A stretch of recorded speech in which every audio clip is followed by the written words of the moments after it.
Dukes of Weebdom. Weebs of Dukedom. Episode 54. So, we're going to get right into it, because this has been over a month that we kept forgetting. Diving straight in. No distractions. No nothings. The Dandadans. I don't even know what happened 5 chapters ago. Yeah, it's been a long time. Because you had your Viz malfunction where it wouldn't recognize your password, wouldn't let you change your password, and then just finally let me have my account back. Out of nowhere, it's like, oh yeah, by the way, here you go. How far back was? I just went back like 4, and it's like the Moe tri-beam. Oh, yes. Well, I mean, most of it was just the fight with the giant chef. Yeah, and then them learning about the entire card system. Hunter x Hunter style, Greed Island. But better. Is it, though? Yes. Because it's more fun, that's for sure. Eating candy and getting their powers. Getting armor at the click of a button. True, but eating said candy, though, comes with some negative effects that they didn't read the tiny print. Yeah. That said, those who eat this food will become, like, part of this world or stuck in this world. Something like that. This is why we can't be skipping out. Good luck finding what chapter that's in, to be honest with you. I think it was the last chapter I looked at, and I had already gone forward a chapter. Oh, it's definitely the last page, though. That's where the chapter ends. I know that. Oh, here it is. Yeah, it's the fine text in the eating card, because it just came up again. It says, when you eat things from this world, you can become a resident of this world. Can or will? Can. Oh. At least this seems to give the option. The illusion of choice. Well, the armor one just says, do not slay villagers. That's it? Yeah. That's the fine print on it. Of course, banger art in all of these chapters. Oh my god. The flamethrowing, the giant snake on the tower. Yeah, that was dope. Zuma's lit. Yeah, but he better not be getting any ideas with the latest chapter of... I mean, I'm looking through last chapter, which was what's going on in Okarun's side of the world. He's trying to get to his girl, man. Yeah, they set up a strike force. It's him, Turbo Granny, Class Prez, and her spirit. Who I forgot existed until I read that chapter. And then, right now they're being chased by the police officer. I just found that funny. They got a card to turn into stone. And now they're in a town full of what seems like non-hostile NPCs. Just a bunch of frogs. Just a bunch of frogs. I was worried, though, like, reading this chapter, because I didn't know what it was, and I'd been noticing it for the last maybe 2 or 3 chapters. I guess it was just gunk that was on them from being dirty. Yeah, I noticed that stuff coming on them, because it was on last chapter, too. Mm-hmm. So I'm like, is this, like, subtle effects that they're not noticing of eating the food? But then in this chapter, Momo takes a bath, and now it's gone. And Zuma She's looked like, better, too. Yeah. I forgot to look out for it, but I can remember in my mind's eye that he did look better after, too. Yeah, so... Also, is it dark that these frogs trade in a currency that is their dead kind? Is it? I thought it was origami. It's origami of the frogs they killed. Oh, so... when they kill them, leave behind little origami frogs. That's why they're called Fs. Because they're frogs. Yeah. That is kind of dark. It's pretty dark, man. The frog dystopia. It'll take 4 of us to feed you a piece of meat. You must murder 4 of my brothers to then allow us to then give you this. Bring me them. Bring me the loot that you carved from their carcass. Now I'm up to the current chapter, where they get an inn room. It looks gorgeous. Momo daydreaming about our boy Ken. Yes, that bath. Oh. It does look like super cozy. Divine. Let's see why she ran back out to be like, yo, you gotta see this shit. That'd be something cool to have someday. Just like an outdoor hot tub. I'm sure it's wildly expensive to buy something like that, though. I hate to say it, but I see it. I see the ship. I don't support it, but I can see it. No, you see the one-sided that he thinks he might be, he thinks he might be getting some feelings for her. He's also that look of the bad boy that she used to think she likes. All of the Yoshida piercings. Yeah, until she met our boy Ken. They're literally daydreaming and then dreaming about him. Daydreaming and actual dreaming. And then just says, just tell me you love me. Yeah. Like, this confession needs to happen soon at this point. Between the I wonder if two people. Zuma's going to go, like, true super, like, the truest man ever. And right when he sees Ken and, like, how she's acting around Ken and be like, and pull Ken aside, like, bro, you need to man up. Tell your girl. I tell your girl. I think it's more just going to be that same situation is going to happen where he's going to notice how they look at each other and then just silently realize it's him. And then just like quote unquote back off. So I don't think he's going to say anything to Ken, but he's just going to be like, I have lost this round type deal. You know what I mean? Yes. So I think it's going to be something like that. But you should still back off now. Get these vile thoughts out of your mind. No, I don't blame him. But at the same time, back the fuck up. He doesn't know the wider context. Wider context of Ken existing at all? Yeah. He doesn't. Oh, yeah. Zuma doesn't know anything. You know what I mean? I missed a few words. No, you said no worries. That you were saying something that there was a wider context. No. Like, what do you mean? Yes, he is oblivious of the wider context. Yes. So, and when he's made aware, he better step in line. All right. As long as Ken steps up. No, there's going to be more of this will they, won't they. Forever and ever. Because, that's how they do in manga. That's how it keeps selling. And anime.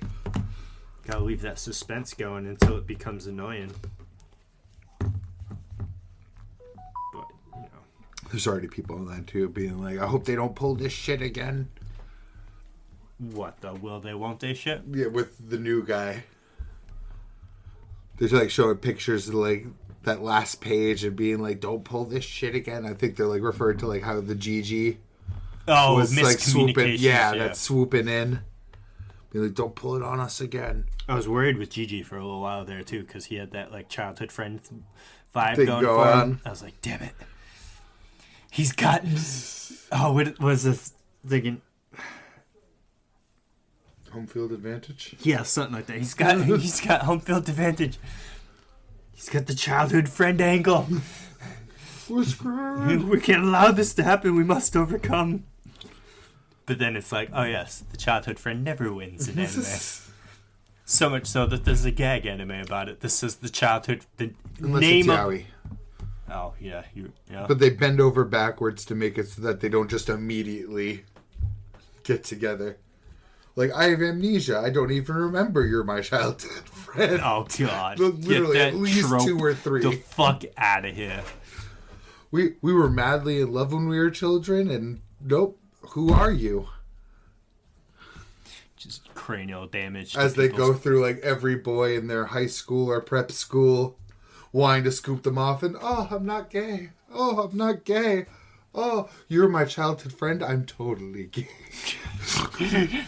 I have the gay. You're the missing piece I was missing all along.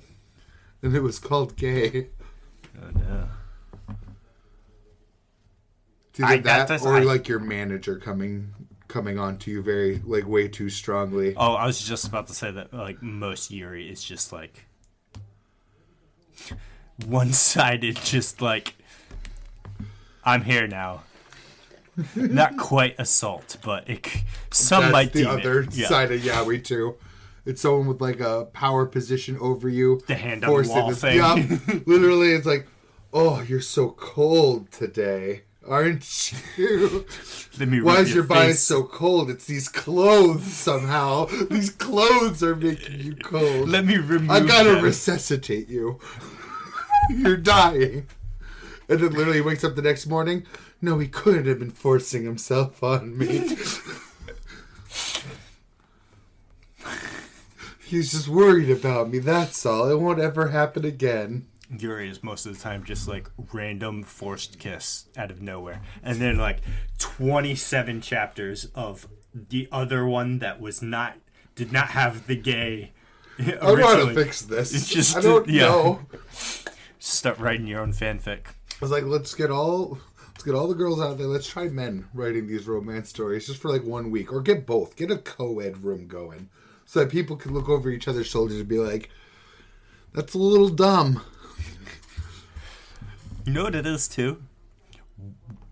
Where are all, like my wife reads them, all of those dumb romance books that all those, I hate to say it, but all the girls read that's like super attractive male, and then it's like super romancy, like dreamy romance, but like it's like immediately thought Twilight. Oh, no, I know that's not Jesus. The dreamy romance that you're looking for. I thought of the scene of him walking into the classroom for the first time, and Bella just being like, "What's his name? Is it Fabio? What's the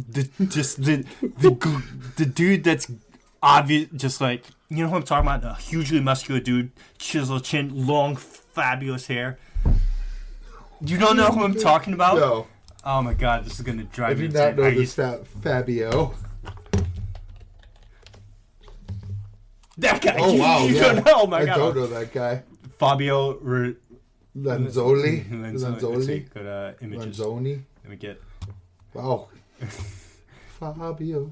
There you go. Right yeah, there. that's a shot. This dude just like he just models for every fucking like romance book ever as like the male lead that swoops the women off her legs or whatever. Like, it's not fucking hard. But what I'm saying is get all of those writers to just not write just straight do the fucking Yuri Yaoi shit. Or at least mentor them. Right, or something. Or, you know what? Just fucking copyright those people and change all the names and just change it to yaoi. It just shouldn't be this hard to write a high school romance. It really shouldn't be. I mean, some of the yaois take place later, obviously. It's probably being written by people that have never had a high school romance. Oh, definitely. It shows. This is what I mean by yaoi shouldn't be written by women. You know what also the next problem is, too? All of these high school romances are written by 40-year-old men and women. Yes. Well, that's another thing, too. A 40-year-old woman is drawing the, like, 18-year-old male gay experience. It's not going to work. Get a 40-year-old gay man to write it then. Though I do recognize that the other half of this problem is that the people reading this are also women. So it's being written to the demographic that is probably going to read it. Yeah, true. Just self-perpetuating problem. Unfortunate. Yeah. The unfortunate ramifications of a capitalist society. Yes. And I'm also sure that there would be audience members that would be like, oh, he's ignoring my favorite BL, which doesn't fall into any of these trappings, but it does. Just read Madge Toxin instead. Yeah, clearly. I do need to get on that, though. Yeah, I'm caught up now. It's great. They're going through the shonen battle right now. Maybe I shouldn't drop Shadow Eliminators, because that did have, like, quite the homo vibe going on in the air. At least for that one chapter, yeah, right? In general. Oh, did it? Just no. Kind of in general. I mean, that's the problem with, like, the lack Rose. The lack of a female anything other than his grandmother, who's, like, even younger looking than the Dandadan grandmother. Yeah. Yeah. But to finish my earlier joke point, too, about how the childhood friend quote never wins or whatever. Yeah. How they made a spoof anime about it, literally titled that the childhood girl will win this time, but just that all of the love interests are all childhood friends. Oh God. I knew you from karate class. I knew you from preschool. I knew you from. I did not watch it. Good. I'm proud of you. And I planned not to. But on to more serious matters. Oh. Not really. Just Oh, it's more serious, man. just not childhood friend shit. What'd you think of this week's JJK? I don't remember. The Kusakabe. Oh, I liked it, yeah. I liked the Kusakabe gas, not gonna lie. I like that it opened on Kusakabe gas, because like, what the fuck's going on here? I know, right? And then went straight into the Maki. But it's like, did Maki just like lose? She got black Didn't flashed. framed it that way, yeah. First time I saw it, I thought he black flashed her 3 times, but it's just 3 different angles. Which of I the same love, shot. to be honest. I love that kind of shit. Yeah. But then they're just like, yeah, Kusakabe is the strongest grade 1. I'm like, oh. Pulled that out of your ass, didn't you? Because, you know. I also like this because Sukuna actually got fucking excited again, and that kind of got me, like, in the mood again. Like, this shot here, like, he's fucking souped. It's because it's the closest he's ever going to get to fighting Toji. Right. So, of course, yeah, I mean, it's Gege. Gege's Toji replacement is in the fight, so... Maki was putting in the work, and I'm very happy for her, but man, I feel like she drew the short straw out of all these fights. Well, hers is over so fucking fast. As I said to you, too, when I was reading it, I'm kind of just tired of Sukuna running the gauntlet. Solely for the reason that... Because it's just like... Man, he's just... Gege is just making Sukuna, too strong at this point. It's like every time you see Sukuna, he's got to power him up just so that he can give every character their moment in the spotlight. It's like, yeah, well, if you didn't just fucking off-screen fucking Kenjaku, you could have done that there too. Yeah. So now he's throwing literally everything he has at Sukuna, but you're standing here now with how... It's the Madara effect. It's like, okay, you guys can't beat him. It's like, how are they going to beat Sukuna at this point? You know what I mean? I don't know. Because I don't... Other than Yuji bullshit. It's going to be Yuji bullshit, just like it was Naruto bullshit that beat fucking Madara. Well, Kaguya. Yeah, well, it wasn't Kishimoto bullshit beat Madara. But that's I'm not Maki's... wholly convinced of that yet. Well, my thing is that I still hate that. That comment by fucking Urume last chapter pissed me off so much. It's like, he's not even taking this fight seriously. Ah, yes, the bleeding from the eyes. Yeah, I'm waiting for more power-ups before I say it's gone full Madara, because I'm also... Oh, I just said Madara. Really weird. I said like a fucking pleb. You said the same thing last week, too. I know. I do it every time, at least once. I will say, notably, we don't know if Maki's actually out, and we don't know if Yuta's actually out, because they even mentioned that he could come back in here. I forgot where. They said Maki something about him something healing. If he's actually out of the fight, because she doesn't know for sure. We don't know if Ino is actually out, because he just copped like one cut. He was there, though. Yeah, but what is he going to do? He tried to do something.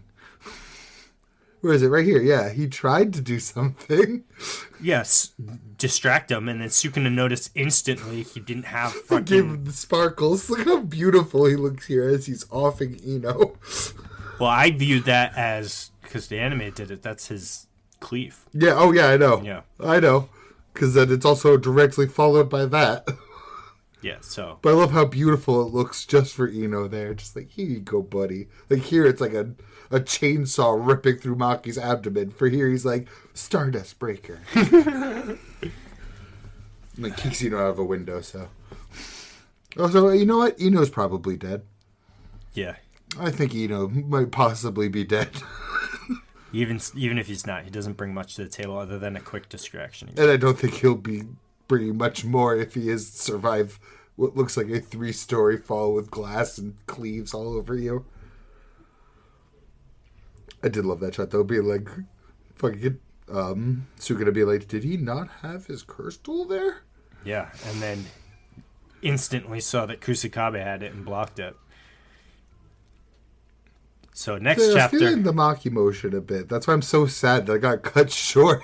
Well, the same thing's going to happen next week. You're going to get a chapter of Kusakabe action next week. Actually being a boss, probably end on a cliffhanger of Kusakabe doing well, and then how Sukuna completely dismantles. Yeah, and then Choso and Yuji will come in, because even, like, that's what Kusakabe was saying. It's like, Choso and Yuji should still be in the fight. Where the fuck are they? It's like, I don't want to fight this guy. I want to run away. That's the best part of the chapter. Just, huh? No way am I the last one. Itadori, Choso? I thought Mei will show up. Come on! Am I really going to have to fight Sukuna? We had no chance of victory. I ever could have retreated earlier. So that's the funny thing, too. That's what I like about his comment right here. I didn't even fully digest that. If we had no chance of victory, I could have retreated earlier. Are you implying that you have a chance of victory right now, Kusakabe? Are you a bitch or not? Yeah. It's weird, because it's like, even in Shibuya, he's just like a coward that wants to run away. But then at the end of it, he's like, I'm just going to casually block Maximo Uzumaki. I guess I have to work. Am I going to fight Sukuna? I always find it hilarious if it's a misdirected someone comes in and takes over the fight for Kusakabe. He's like, oh, thank God. Shoots the sword right back up. Pretends to be dead under some boulders again. I really want the Kusakabe fight, though. I'm excited. Speaking of which, where the fuck is Panda to pull him out of the rubble again? Probably still like a baby now. Oh, yeah, that's right. He got fucked up. Completely ruined. That's right. Oh, I love that energy from him for once. Oh, like I said, though, I'm ready for JJK to be over. I don't want them to rush it, though. I kind of don't mind the gauntlet in that sense. That instead of it just being like, oh, this is how it ends. Here's a single combo from... I don't want what happened to Kenjaku to happen to Sukuna. I want a nice middle ground here, please. Well, what it should have been, which it shouldn't go this way anymore because of what is happening, but it should have been that everyone just jumps him. You know what I mean? So it should have been right after Yuta's thing That's broke. The part Maki I'm comes most in. Confused about is when they're talking about like it's all one-on-ones right now, and he's gonna win every fucking one. And then you're gonna be who's gonna left? You're gonna have Yuji and Choso beat Sukuna. So I love you, Choso, but the dude did your. Choso should have been fighting Kenjaku. Yes. Choso had a narrative through line to Kenjaku. Yes. The same way I said Yuta did, and they followed up on that, sure, but Yuji Choso also had a bigger did. one. Yes. The fact that But at least Kenjaku... Yuji had one to both, and I knew he wouldn't be there for both fights. Yes. But I still wanted acknowledgement of something about Yuji's mom. Yes, something. I don't want it left ambiguous. I need to know for fact if Kenjaku took back shots or if he just took... Well, he did. We did. know that he did. That part's clear. I just want to know more about everything. Yes. And I don't want to know... I didn't want to know that from Sukuna, because Sukuna shouldn't know that. Well, he might not even be the one to answer that. I'm still deeply interested in what the fuck the past was like. Because, like, again, Angel described him as the Fallen, as if he betrayed some sort of larger group. I want to know if they were, like, playing pretend angels and devils. Like, what was going on back then? Like... I don't know. Something was. I do agree that they should have been jumping him as, like, more multiples.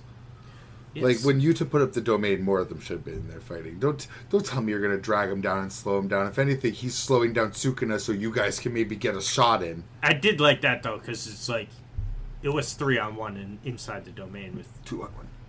Rika. Oh, I guess. Rika counts... Yeah. Rika totally counts as a third entity. Because she was putting in the work, too. Don't roll your eyes. Sure. Yes, that's not just a technique. Exactly. And you know it. But no, that was probably my favorite part of the whole fight, too, so I shouldn't be sitting here trying to change it either.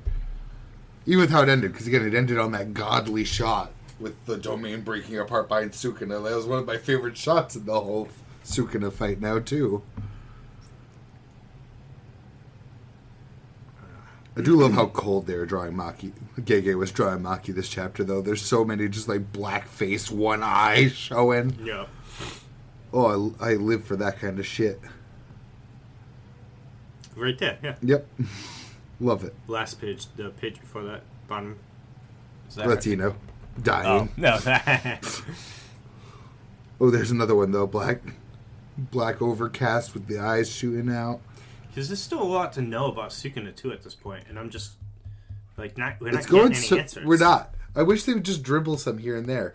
Every single chapter opening would have been a wonderful shot to show a quick flashback of something Sukuna's mind is drifting off to. Because they even showed that he's getting distracted and thinking about things.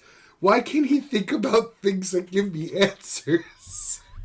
Because it was a big plot point in that his technique should have been widely known, but it's not.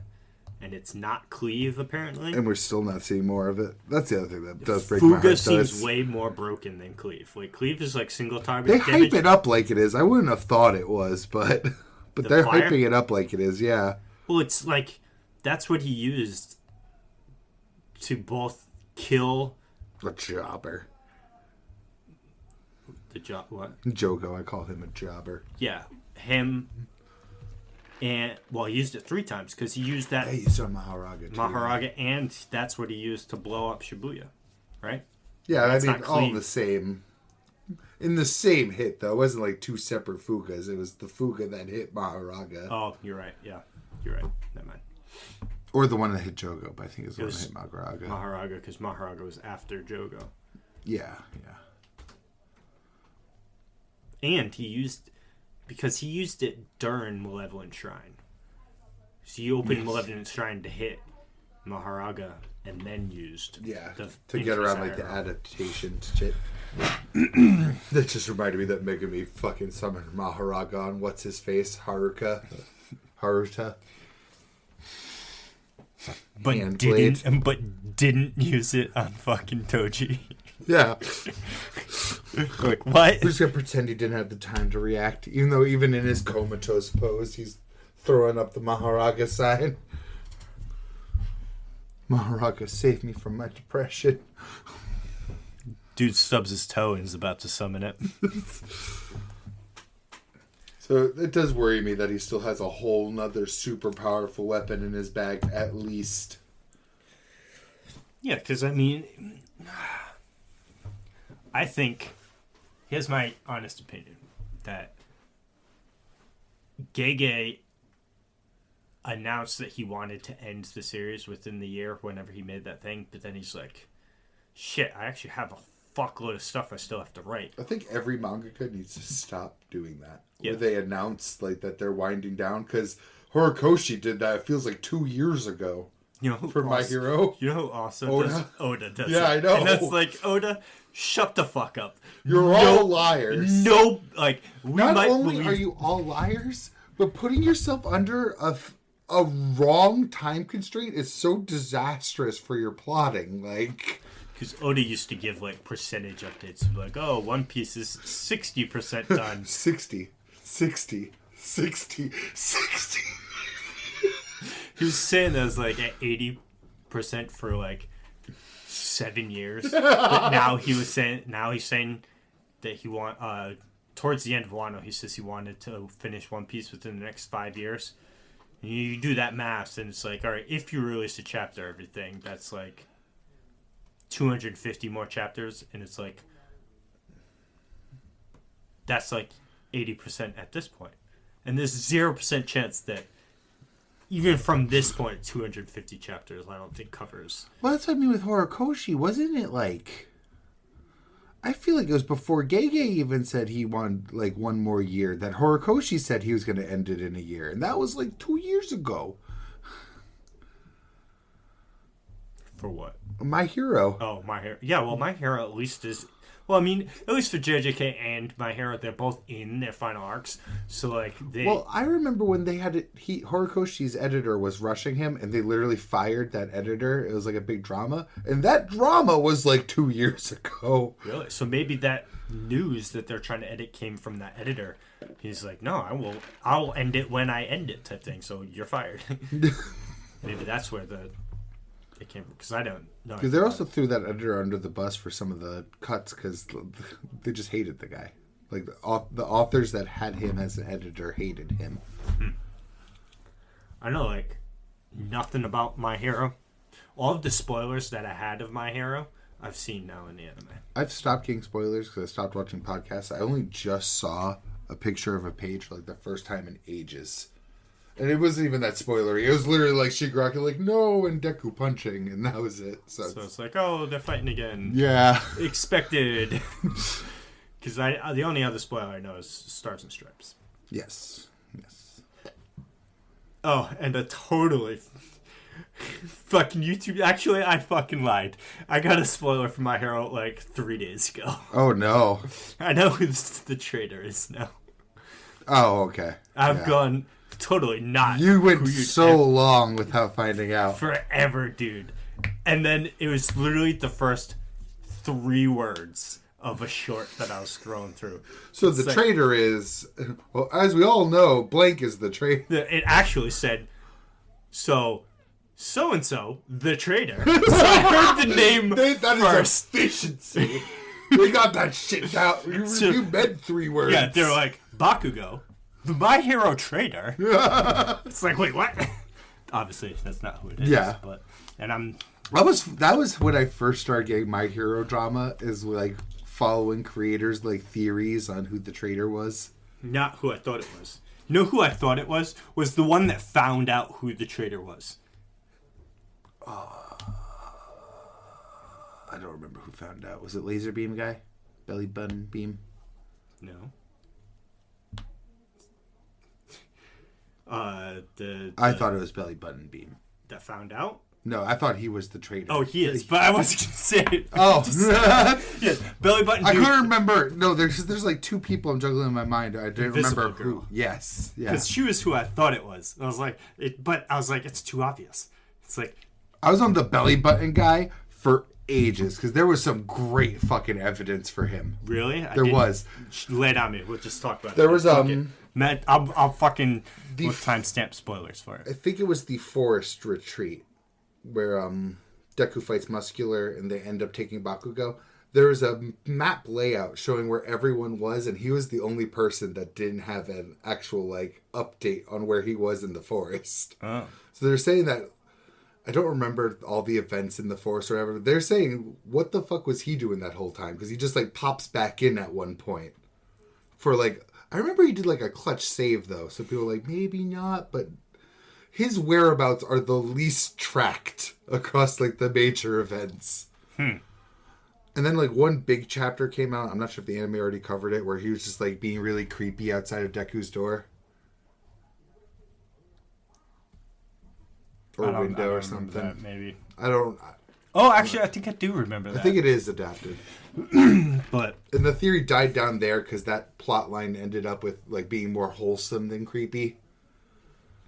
But then it was just a distraction. Yeah, literally. But he's like still on the good guy's side, so yeah. I don't know. I heard all about it, like how that came out, where it was like, I was like forced to be a traitor. Oh, we still love you. You're our friend, sort of deal. It's like, no, I don't have to be bad, like a traitor. Like that's a boo. That's bad writing. Boo. That's just bad writing.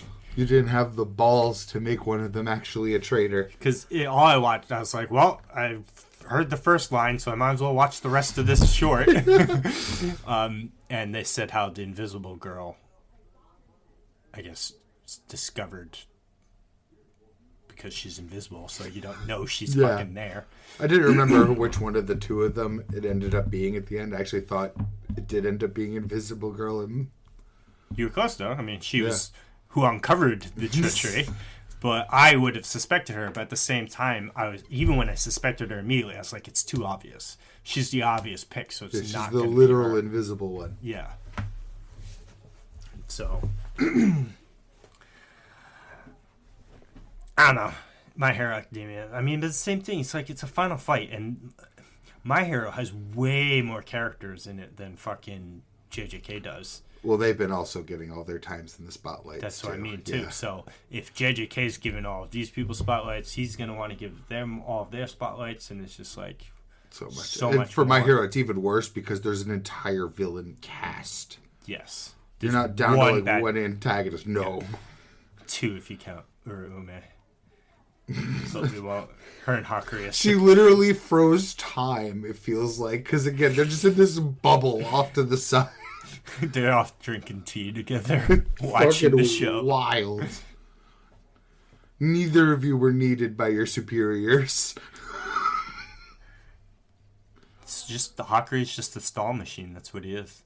It's funny because they had this like really complex plan. Did none of them want to fight Urume? They're just like, hey, stall Urume forever. I wouldn't want to fight Urume either. Really want Sukuna to die before Urume because I want to see Urume's face. Destruction? Yes. I doubt it. Same.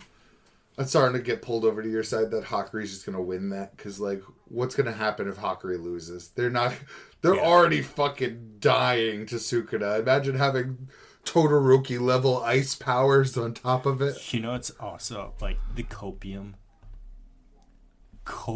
dude. Like, somebody found the factory that they make copium and hooked the entire factory to a single breathalyzer, and it's just everyone's taking turns huffing off this thing. I've seen numerous posts for numerous weeks at every chapter that people still think Gojo's coming back. Yeah.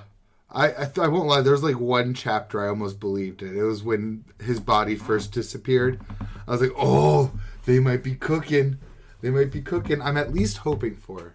My hope is to see his torso in a wheelchair and he's just like reverse curse technique closed off the wound. He's just like crippled. No, you know it'd be floating.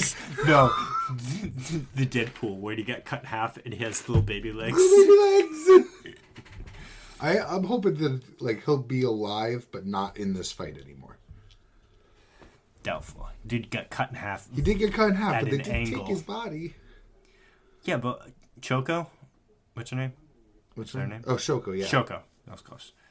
I mean, we don't really know shit about what she can do. Let's be fair.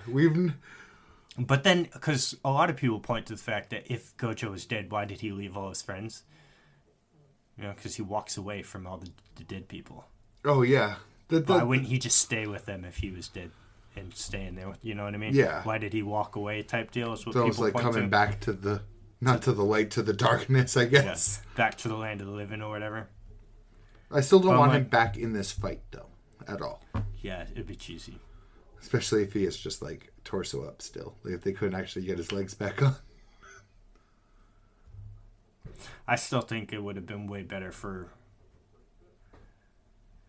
I don't care as long as Yuta's alive. Let me be very clear. There's one person I want to live through this, and his name is Yuta. I still just... Like I said, man, it's whatever. It's not my story. I'm not gay. I'm not writing JJK. Yeah, I hate to tell them that they're wrong or making mistakes. I still think that fucking curse tool that Sukuna used to full heal. Oh, yeah, the Vajra or whatever. The fucking elixir, the mega elixir he fucking pulled out of his ass. I fucking loathed that plot device, dude. Says like, oh yes, we showed Gojo in all his glory and killed him, but now Sukuna's like on his last leg, so I need to put him back at 100% HP. But the weird thing for me is they made it sound like it was like a full heal, 100% HP, but they've literally not stopped talking since about how broken and exhausted like his weaponry is. He completely lost 10 shadows. He like that last purple. He still doesn't have his domain back, and they've said he would get his domain back eventually. Like he would heal that damage, but he still doesn't. Cleave was at like full ramp when he was fighting Kashimo, but ever since then, he's been throwing cleaves at people, and people have just been eating that shit and coming except for back. Ino. Yeah. And I'm like, dude, if that was like the cleaves anywhere else, like Maki's not taking a cleave, man. I love Maki. And that was point blank too. They were making that, they were talking about how it's like more potent the closer you are to him. Like the more space has to travel, the more like light the cuts get. He's both Yuji and her got the fucking point and blank. She doesn't have reverse curse technique. No. She doesn't have any curse technique. So She doesn't have any cursed energy. And then it's just like bullshit after bullshit. The Higuruma stuff was a fucking perfect strategy, I thought, to get at him, and it did literally nothing. It amounted to nothing. Though, to be fair, the fight's been going just fine with him still having cleave. Like, in hindsight, Higuruma didn't need to take cleave away from him. Right. It still sucked that it was like, oh, he got the weapon instead. But at least, like, it's going better than I would have thought for him having cleave. So I still think it would have been much more of, how do I say, like, not believable, but more intriguing, better to follow, more satisfying if the Sukuna that was left after the Hollow Purple, missing an arm, fucked up half his face, I think he was missing a leg too or something, part of his foot. He was fucked up. And then got the cheap shot, like the sneak attack on Gojo. I was fine with all that. I didn't like how the sneak attack was delivered, that we start the panel with Gojo in the afterlife. I don't like that aspect. Yeah, I still think that they could have made it way more... Gege could have made it way clearer. Yeah. And then have Yuji and like Choso and Higuruma come in and fight that Sukuna. Get rid of the fucking... the cursed steel. Because that Sukuna is still strong. He just cut Gojo in half. I do still think that like Sukuna would originally have to take his regular form back. I don't think you needed some sort of special weapon to do that. I think they could have just... He even told Yorozu, like, I'm staying in this form because I want to. It's already implied that he could do it at any time. Why did he need super special legendary Zanpakuto? He could have done it in the Gojo fight, and then had Gojo keep fighting him after the Tenshou. Because Gojo was still in prime form. It's just that he dropped his guard. He got lazy because he thought he won the fight. His Infinity was still up, but he wasn't thinking, Sukuna would have enhanced his ability to get cut through. Oh, yeah, that's fair. Even if he did see it, he might have just been confident enough that, like, hey, that's not going to get through me. Because someone mentioned that Maki clearly saw one of the world-cutting slashes and dodged it. Yeah. So why wouldn't Six Eyes be able to? But then again, you're right. Like, he has no reason to believe that cleave would have gone through Infinity. Yeah. So even if he did so, he might have just been like, what? And then... and then actually have Yuta and the gang could go after fucking Kenjaku. Kenjaku, like I said numerous times, Kenjaku should have been the end-all be-all bad guy. He's the one plotting and planning everything. I don't... Episode 1, Sukuna was already set up to be the villain. Kenjaku didn't even come in until, like... Yeah, but... So Sukuna was just set up being, like, the final fight, I guess. Yeah, but literally, like, the series ends with Yuji eating all the fingers and killing Sukuna. Yeah. That was the entire goal of the show, is Sukuna. So I still hard disagree with you there. I think Kenjaku needed more, for sure, Kenjaku was handled poorly. He was absolutely handled poorly. There's so many more questions and answers. And cool shit to show, too. Like, I love Yuta. I love Yuta hype. He still should have won that fight. But why couldn't I at least see some gravity thrown out? Like, Kenjaku has such a big bag, too. Yeah, it's such a neat. Like, it could have been such a cooler fight. Potentially bigger than Sukuna's bag. Yeah. Because you're like, Sukuna was the strongest back in the day. Well, Kenjaku's been alive way longer, and if he keeps all of the powers of all of the bodies he's inhabited, which he clearly seems to have... Theorized up to 4. Yuki even said, like, she didn't think a brain could hold more than 4 curse techniques. Oh, yeah. But that's still 4 fucking curse techniques if he had all 4. Which means then Sukuna could only have 4 too, then. Possibly. Because I still subscribe to the idea that they're stored in his tattoos. Or the fact that... Because we still don't know what Kenjaku is. Because Sukuna turned into a cursed object or a cursed... He's not a cursed spirit. like Jogo and I'm very Mahito. confused on if he's a cursed spirit or not, because they call him the king of curses, but they still clearly call him a sorcerer that like abandoned humanity. I don't know which of these sides he truly falls on. Because like, could Mahito, being born and created wholly as a cursed spirit, have multiple curse techniques? Or is his brain limited to the same thing? Well, Mahito is a bad example because Mahito himself could just reform his brain how he chooses. Literally, yeah. And do whatever. But like Jogo, for example, could he have more than just fire, or is he limited to fire? What would it take? Do they got to etch that onto his brain? Yeah. But Kenjaku's older than Sukuna. Because Ken Or at least Sukuna... as old. Well, no, I mean... Well, because here's my thing. Sukuna was around for a long time, yeah, as a sorcerer, and then somehow became cursed spirit object thingy. Yes. Was it... We'll say... Which he seemed to learn from watching Kenjaku, they said. He said he Yeah. only had to see it once and he could do it himself. Yeah, so, okay. So let's say that the three of them, Tengen included, were all friends. The Naruto... The Naruto trio thing. Because they said Tengen's a woman. So Gege put out a little drawing of her. So, okay. So, they're all the same age, right? Now, Sukuna goes through his thing, turns into the cursed object, but then gets sealed. So that's where his age stops, in my mind. It's like, yeah, he's still alive the whole time, but he's not getting stronger when his fingers are all decapitated throughout the whole thing. But Kenjaku's still active, maybe not active doing stuff, but he's still walking around, brain hopping to people. So he's still gaining wisdom and experience, while Sukuna's obviously stronger. Yes, and I still think he could observe the world, but that's not. Yeah, so it's weird because it's like. I just want the flashback of their Naruto squad. I really do. I just want to see what the fuck is going on. That I have lived line Kenjaku gave to Tengen. Sukuna now eating Tengen, getting sent over to him. But then it's too, because Tengen's only, 500 years old? Because they give a hard date on Tengen's age. They gave a hard date, didn't they? Yeah. So, how long ago is the Heian? Was it really 1,000 years ago was the Sukuna thing? Or was it... So it's like, just look at all these questions that we have about It's this still shit. top of my list is what the fuck does Angel's curse technique do? Because it doesn't fucking remove curse techniques. It hasn't done that once. It's been used 3 She times. used it directly on him. Yuta used her technique directly on him. It's done nothing. The first time, he fucked got him fucked up. This time, he brushed that shit. But it doesn't do what they said it does. Yeah.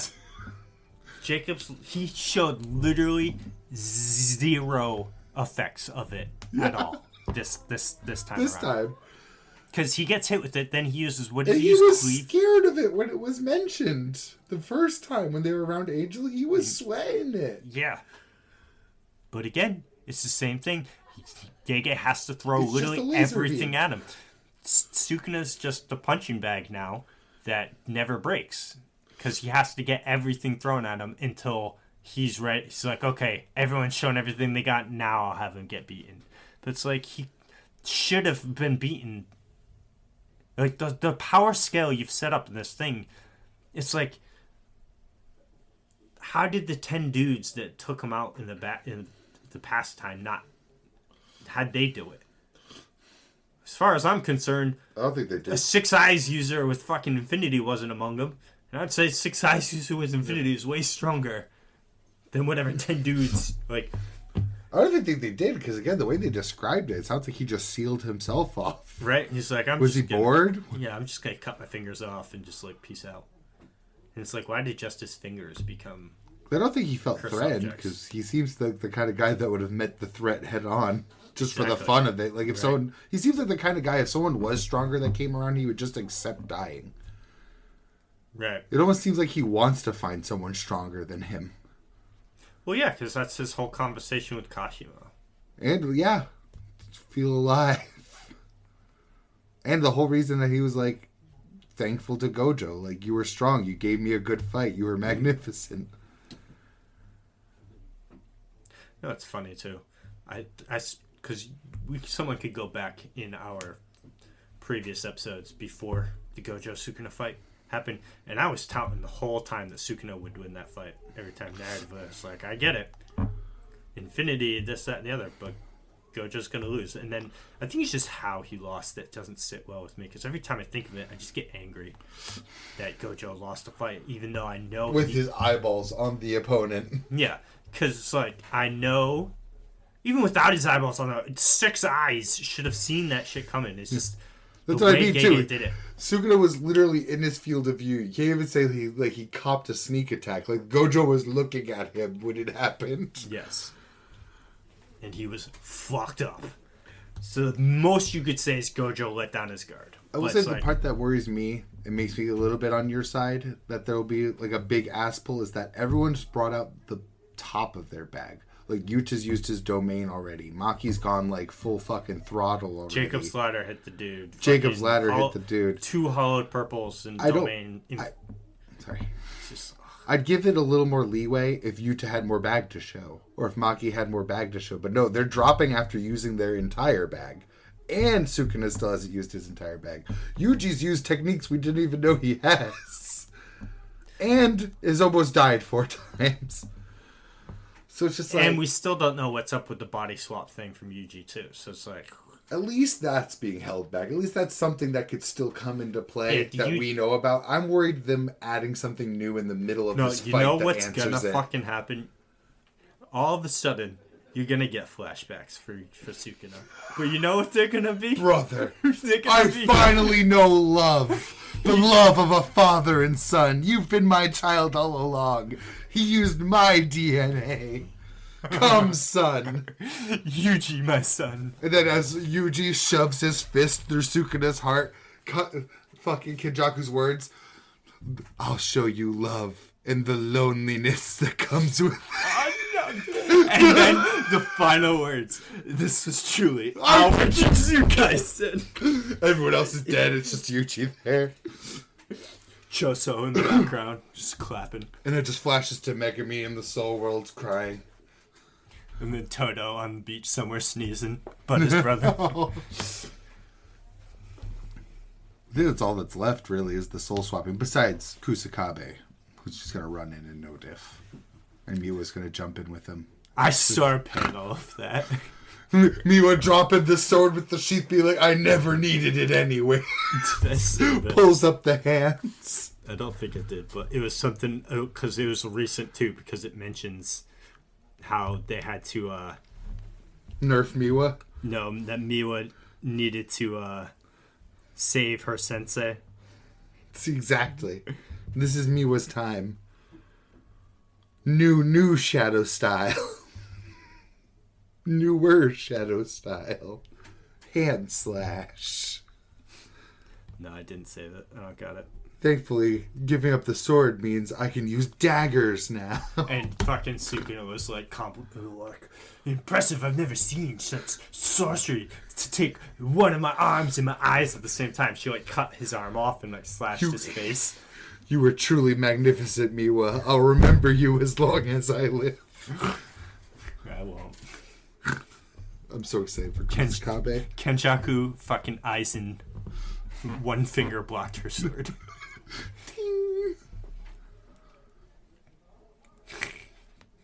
But worse, because her sword just broke. Wonder how Sukuna's going to feel about Kusakabe. He's going to be strong, he's going to be interesting, but he's also going to not want to fight the whole time. Right? Because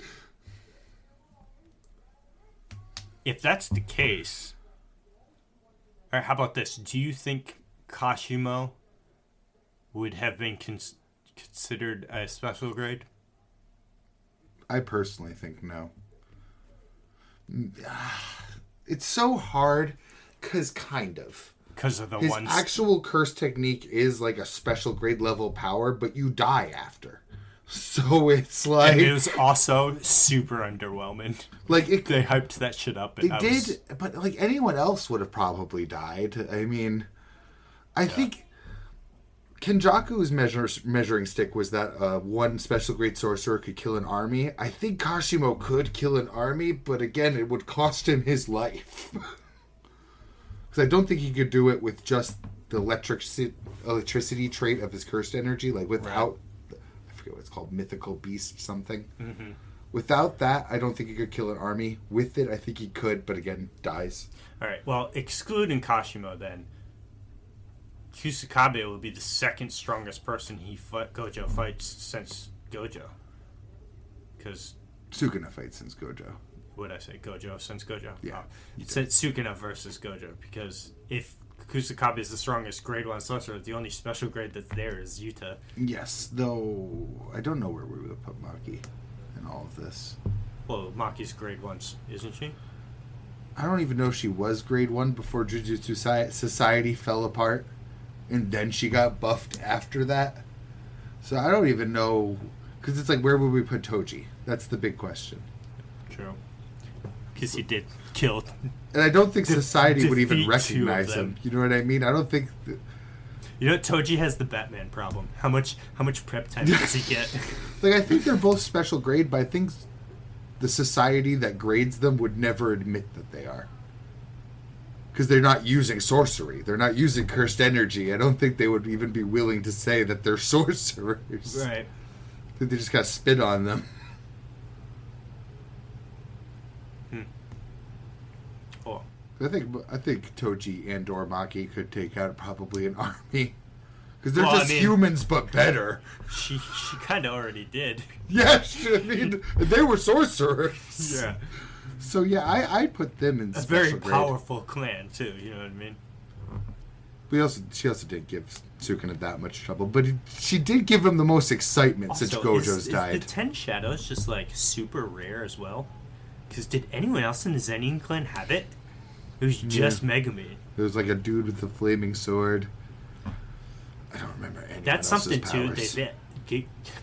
I think that Gege is just really bad at is world building or explaining his world building, because he established like the Gojo clan. Gojo's the only member. Yeah, I don't think we've seen one person that guided his hand as a child. Yeah, and it's like so much so that Gojo's his last name, but everyone still calls him Gojo. His name is Satoru. His family name is Gojo, right? It's the Gojo clan. I think Jujutsu Kaisen just needs to take its time more in general. Yeah, because it's like the whole Zenin clan. We saw 2 Kashimo clan members. We've seen 1 Gojo clan member and the body of someone that was like his caretaker, and then possibly Zenin out the asshole.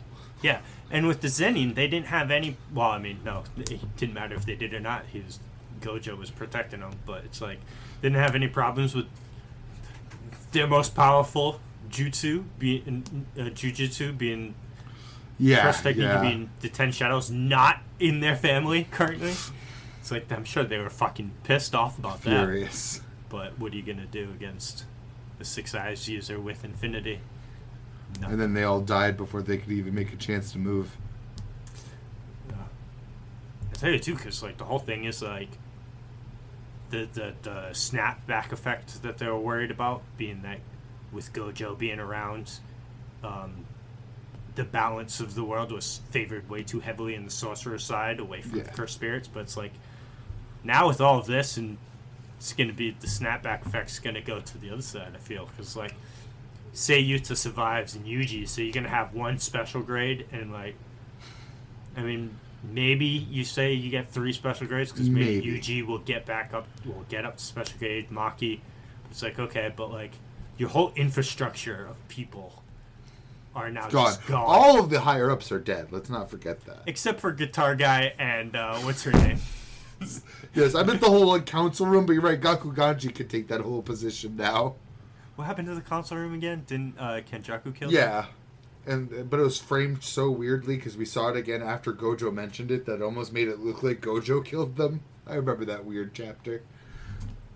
Because it was Gojo telling Gakuganji, like, yo, you know you could just step up and take their position. And it just showed them all dead. But it was Kenjaku that mentioned he killed them.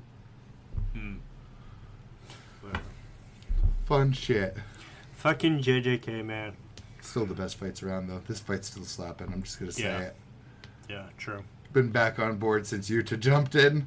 That panel is so sick. It's going to be sad, too, when it is over. Yeah, I will miss it. Yeah, most of what we talk about is JJK. It's true. And Chainsaw Man. Yeah, well, because, like, consistently JJKs like are like lengthwise, but then we get into time frames where it's like we'll talk about Chainsaw Man for like Yeah, we talked about it for like hour. half an hour last week, I think. Speaking of which, Dun, dun, dun, dun. The legs. we now know who the legs belong to. We were part right and part wrong. Yes. And it did end up being Famine with her. Yes. Well, I think it was. Well, go back to it. Yeah, right there. It was Famine who we saw. Because look at the stocks. Yeah. Stocks heights. So it was Famine's feet. And the skirt heights. Yeah, it was Famine's feet that we saw at the end of the last chapter. It's also so funny, Fujimoto showing us that there's wind here, being like, ha ha. Y'all were guessing for nothing. There was a nice breeze going through. You guys were probably looking at skirt lengths, weren't you? But So it was indeed Famine that knew that he was there too. yeah, oh my god, that meme you sent me of the written letter that Famine wrote. Pull it up. Oh, I'm absolutely pulling it up. Evil security company. I, Asumitaka, own the rights to deterrents. I will pay you $10,000. Thanks. Sign here. Asumitaka. Oh, it's so beautiful. That's hilarious. I love that. It was like... And then she trips over herself later. That was, oh, because I think of that music video I sent you from Ninja Artistic Ninja, where he made the Chainsaw Man Part 2 opening, and there's literally just a collage toward the end of Asa falling on the ground and fumbling. I immediately thought back to that. Looks like it's finally time for Asa to find out that Denji's Chainsaw Man. Right? I don't see how they get him out of this situation without her finding out. If they get him out of this situation. My bet's on the two of them. I mean, War and Famine, two horseman style devils versus a bunch of no-names that we've never met before in the building. So far, anyway, we don't know who's actually in this building, though. It's true. You know, fucking Quan Chi could be here, for all we know, and she could be... But it's like, who would Quan Chi side with? Probably public safety. I assume so. Though, I don't know. After rereading the International Assassin's arc, she helped Denji fight the Doll Devil, and they were kind of vibing as a team. I mean, it was right before she died, but... Right. Because they literally take out the Doll Devil, Makima shows up, kills her. Yeah, but then Makima brought her back, so it's like, we don't know under the circumstances that she's still alive. And she obviously still, like, at least for the sake of her job, sided with Denji. She doesn't have ill feelings towards him. I still think that public security is probably going to have some kind of control over her, though. Probably. Because, like, take Katana Man, for example. It's like... Katana Man! His only introduction in the series was killing your dudes, and now you're just going to let him join you without having some kind of control mechanism over him. That's another good point, too. I wonder if they almost brought them in as a way to be able to take down Denji if they had to. Because they took the man that has a literal, like, life grudge against Chainsaw Man. That he still has, because when he saw the clothes in the hallway, Chainsaw Man! Which is still, I think I brought this up, too. It's like, you guys left Maki alone because you were too scared that she was... too scared of her to go after her, which rightfully so. I mean, which is also partly your own damn fault because she didn't just acquire that power. No, they set her up for that. You gave her a lot of that power. You know what I mean? Like all those other contracts. They were absolutely complicit in what Makima was doing. Yes. So it's like, but now you're terrified of Denji because he took her out in a very dangerous way. Not. Yeah. Well, how he actually took her out was smart, but like the whole rampage part of the thing, it's like I don't know of a single person in the series that's taken that Denji. No. In the Wahlburgers, the McDonald's scene. Yeah. Who's taken him in a fight? Nobody now. Who in the series? I still need to see a full bag famine and how much stronger War's gonna get. Because I gotta admit, being able to take over those turrets at a distance without any touching is pretty nutty. Where is that gonna extend to further? Still, the one, most disappointed, and two, just travesties, is that the fucking Gun Devil was off-screened. Yeah, it was. Like the main fight. Because the Gun Devil should have theoretically also been just the strongest thing in the fight. First off, he just was. We've seen it, the devastation that thing leaves. So how did he get hopefully the anime... And I could absolutely believe Makima could have gone into that point. I just would have loved to see it.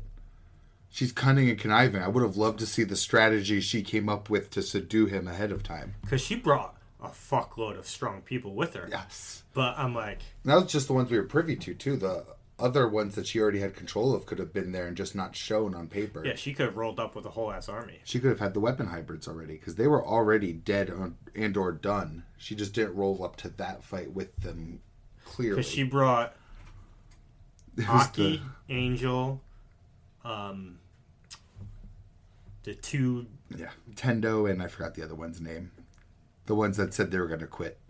And then I feel like there was another person. There was definitely like a whole nother flank of people. I want to say Angel. Well, Angel was there, yeah. She was the first one to mention. But you list all of those people, I don't think they take the Gun Devil. So there's got to be more. The weapon hybrids have to be part of it. But again, I don't think the whole squad of weapon hybrids beat the Gun Devil. I think it's more believable than the people they showed, at least. Because, I mean, there's something to be said about 7 of the weapon hybrids at once.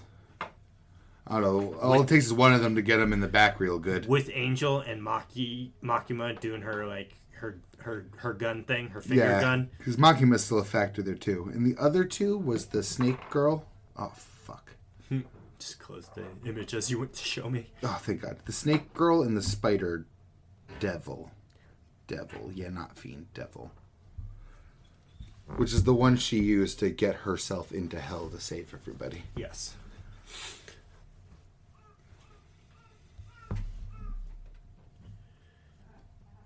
But you're right. So Famine, we still don't know exactly her bag. And I've actually been thinking about Famine like all week since this chapter dropped.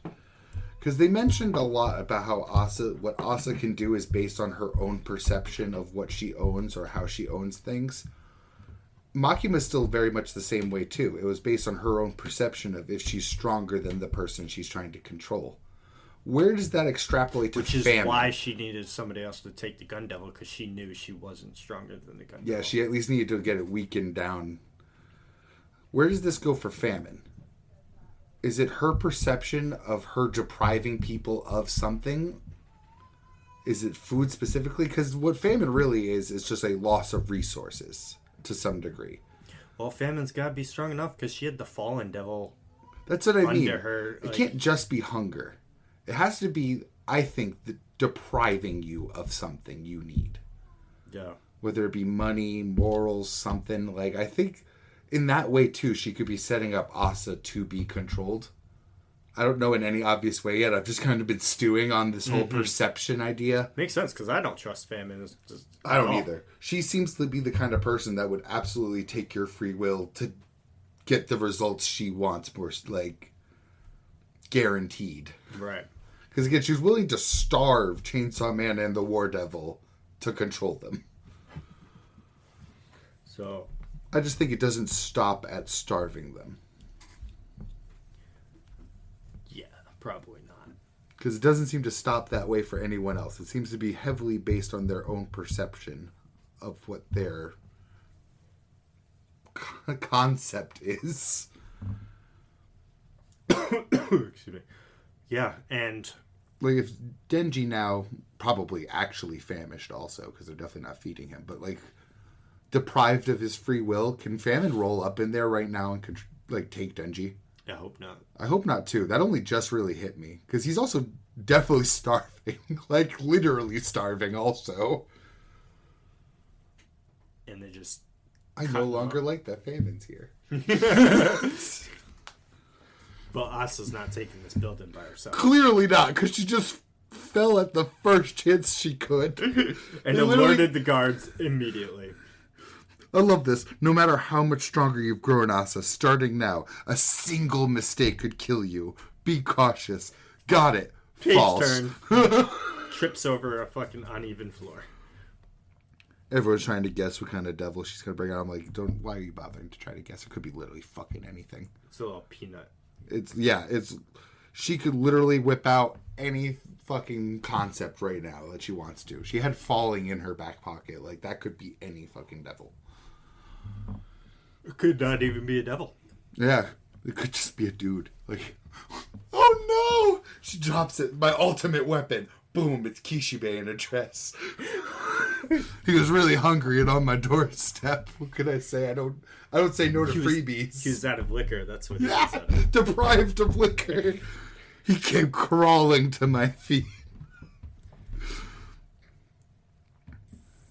I'm excited. I'm so happy the bi-weekly devil has been conquered. Get 3 in a row. Is there a chapter tomorrow? Yeah, there is. 14 hours. It's like literally 3 in a row. Nice. Speaking of that, you know what I'm worried about? One Piece catching up. Oh no. Because the anime is not taking any breaks. They're just gung-ho straight in and keep every week dropping new episodes of Egghead, a new episode of Egghead. And I'm like, you know, since like deep into Wano country, Oda's been doing like one break a month, almost consistently. So we get we get 3 chapters a month. There's always a break somewhere in there. So we'll get like 2 chapters, then a break, and then a chapter, and then maybe a break, and then 3 chapters, and it's like inconsistent too. So those break weeks, there's still an episode, and the anime is roughly quote unquote a year behind. So whatever you're reading in the manga now, a year from now you'll see in the anime. Yeah. But that's gonna get less and less if they're releasing like 13 more episodes a year than chapters. But there's still enough of a buffer that it's gonna end before they actually catch up to each other. Well, we don't know how long it's gonna Yeah. end. That final arc, there's a lot to answer in JJK. I'm just saying, like, Chainsaw, if they're catching up like 1 week of SS at a time, like a month, that's still a lot of time for the tortoise to reach the hare to reach the tortoise. Yes, it's just that I don't know what that gap is now because, like I said, it's been a while. Oda's been on this break cycle for at least 2 years now, so we're already partly in there. Yeah, he's already doing the dilation. Yeah, I actually forgot what Gojo called it because Gojo had a better metaphor for whatever we were just explaining. Yeah, for the tortoise thing, because he mentioned it in the Heavenly Inventory arc in the anime version.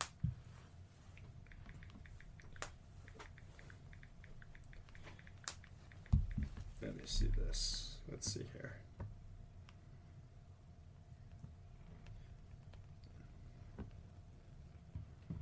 Ooh, it's okay. So, let me just look up here on. Yeah, so right now they're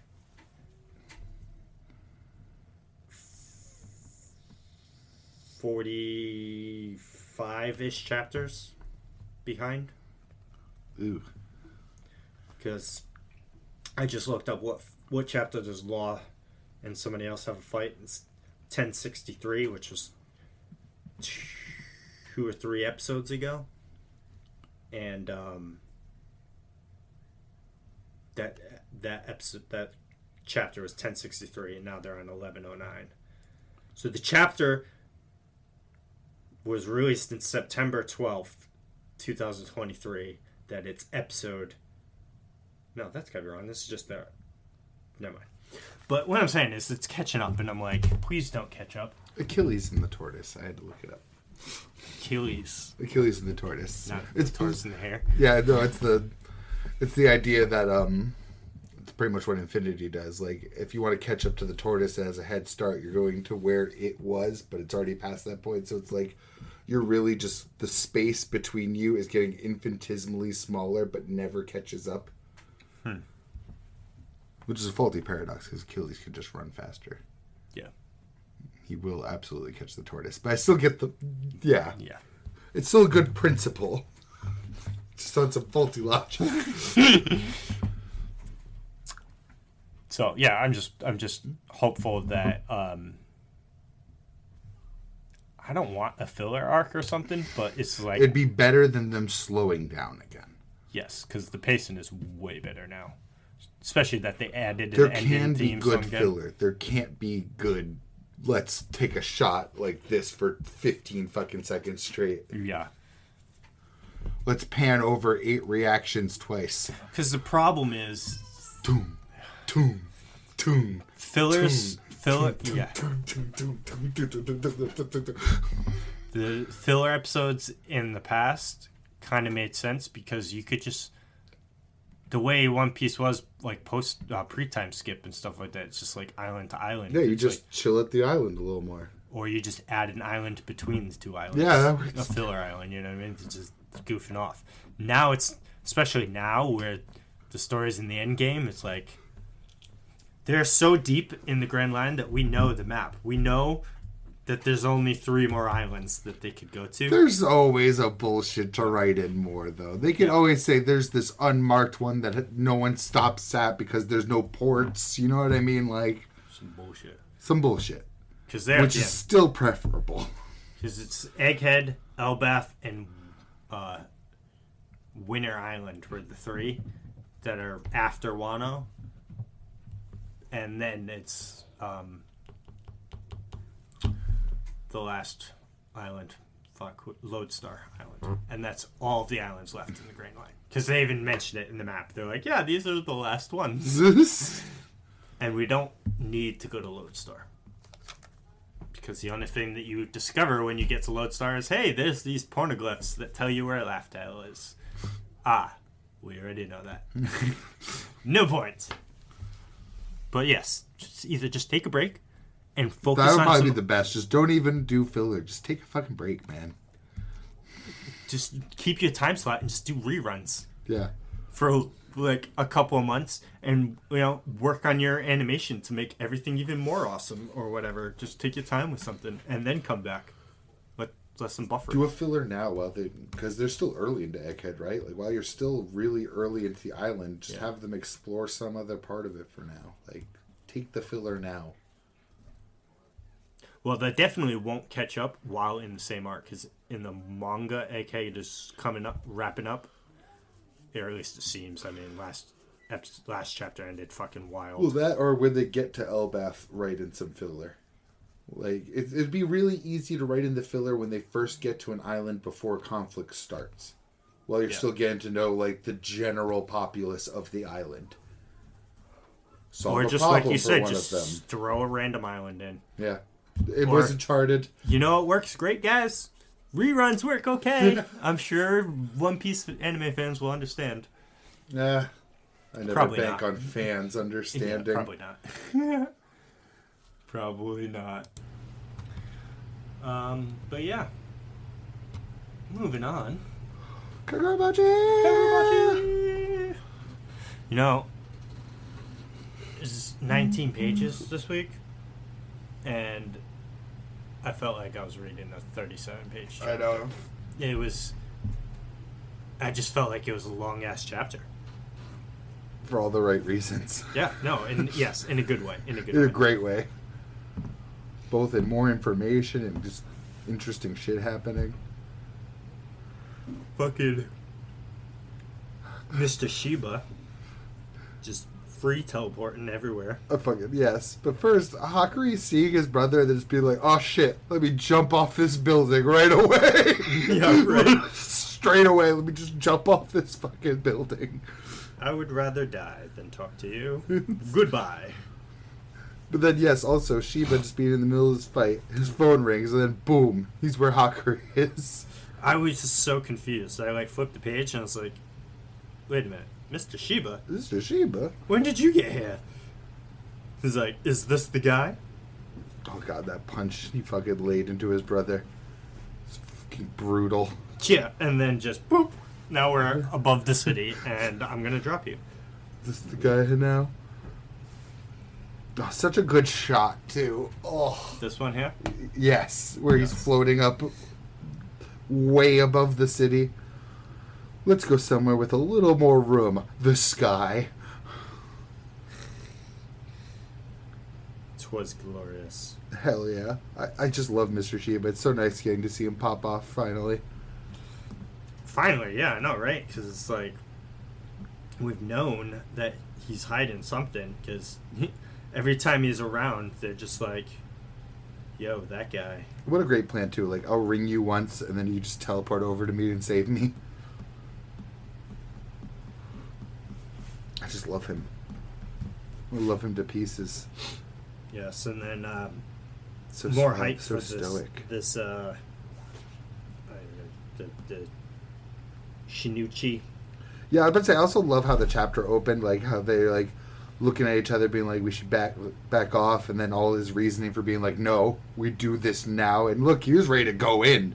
Shiba was ready to start throwing the hands too.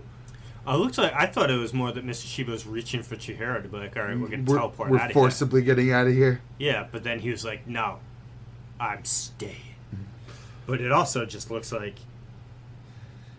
Chihiro's just not worried at all. He's just like, yeah, I got this. Always got this, the unshakable boy. Which is, yeah. The two cold-ass motherfuckers that just roll up and just be awesome. I don't know if we even talked about last week's chapter, to be honest with you. But I just love how the dude just walks in and Mr. Shiba and Yes, we did talk about it. Chihiro just sitting there, just like, Right in their home. yo, we're here. What's up? But then the guy, too, It's still there. Hakuri, what's the dad's name? The owner? Oh, something Sazanami. Yes. They're all Sazanami. So surely he is too. He's just like chilled. He's just like not worried about it at all. And he's just like, Completely flipped onto the offense mode. he's just like sipping tea throughout like the whole chapter. Yeah, I do love that last page too. He's just looking out the giant hole in his wall now, being like, Yes. I made it look like I'd fight, but I think I'm just gonna watch here with my tea. Yes. Wonder what will happen now. Twirl my mustache. I love that it looks like he already cut one of their swords in half. Oh yeah, the broken blade. Yeah. Just hanging there. But it's also not in anybody's hand. So I'm like, it's just kind of there Floating. in the middle of that page.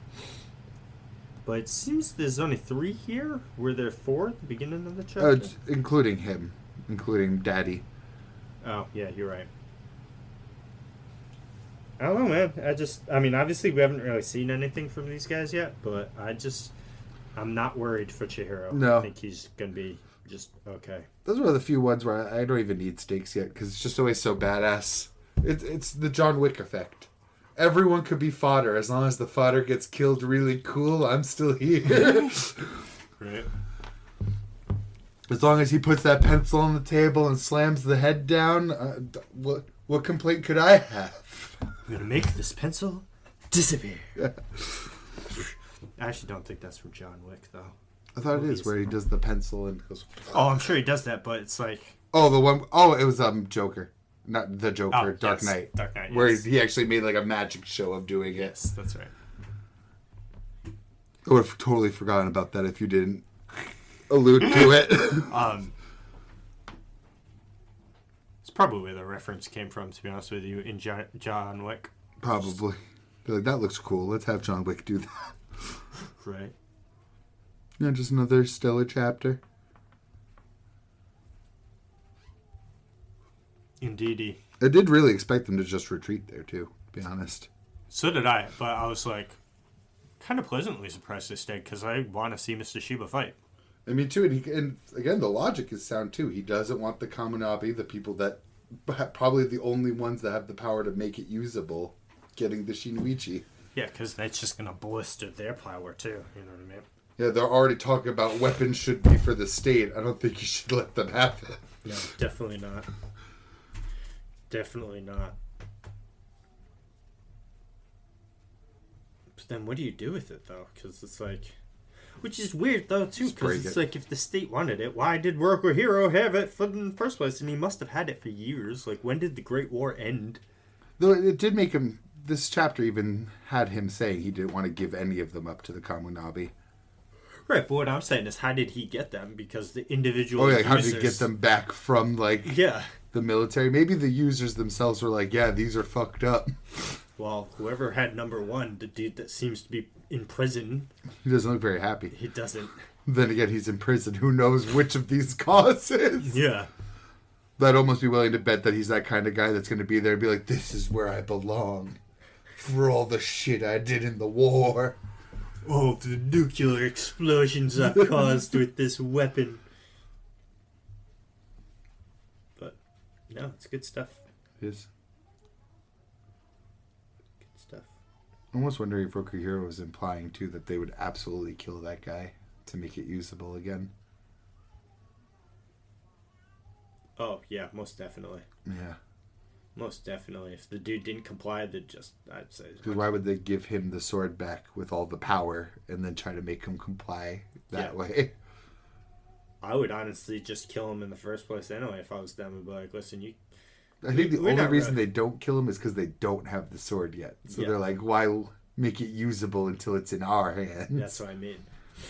So as soon as they have it, then they can be like, okay, we'll give it to someone that we trust and control, and we'll get rid of the wild card guy. War crimes. Kill him. Yeah. Or just, oh, he had a heart attack. An accident. An accident. Convenient. Hmm.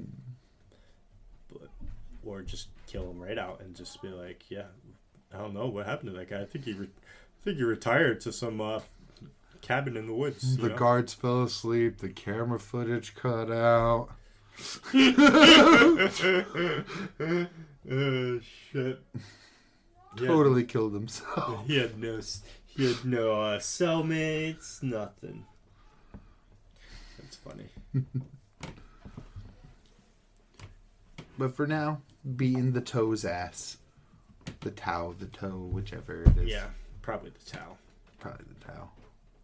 Very Chinese vibes coming off him. Yeah. So I think Tao is Chinese. What do I know?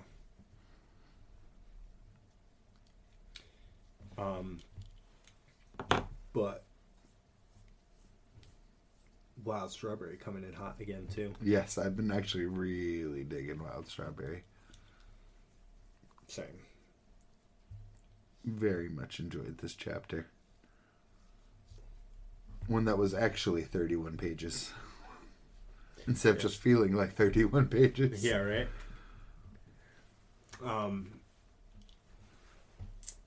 It's not. It was a good chapter, but it's also really not really much to say about good it. shonen It's just- action. The melting babies and then crushed baby skulls are pretty gross, though. Yeah, definitely. Definitely effective. I also liked seeing all their jinkas like lined up, Oh, hey, I took the same screenshot. especially Cthulhu Man here, Cthulhu Man, yeah. the Cthulhu plant. And the Makoto just still Awesome. being the chill background character, but then at the same time getting so much gas from everybody. I was kind of hoping to see him like fight when I was Kingo getting his ass kicked all chapter long. I love the reverse text they used for the Jinka. Oh, yes. The play with me or whatever you were let's saying. play. Yes. It's such a nice like internal voice in my head for it.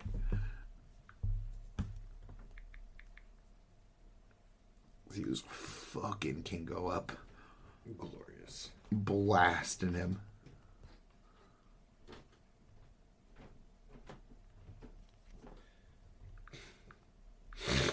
But, I mean, we're going to get more of it, so it's sticking around, that's for sure. Yes. I was looking for the crushed children's skulls again. Yeah, it was just like a, ooh, Yeah. nasty. Nasty nasties. Nasty. But it's okay, because, whatever. Well, there it is. I kept not going far enough to see it. That's what it was.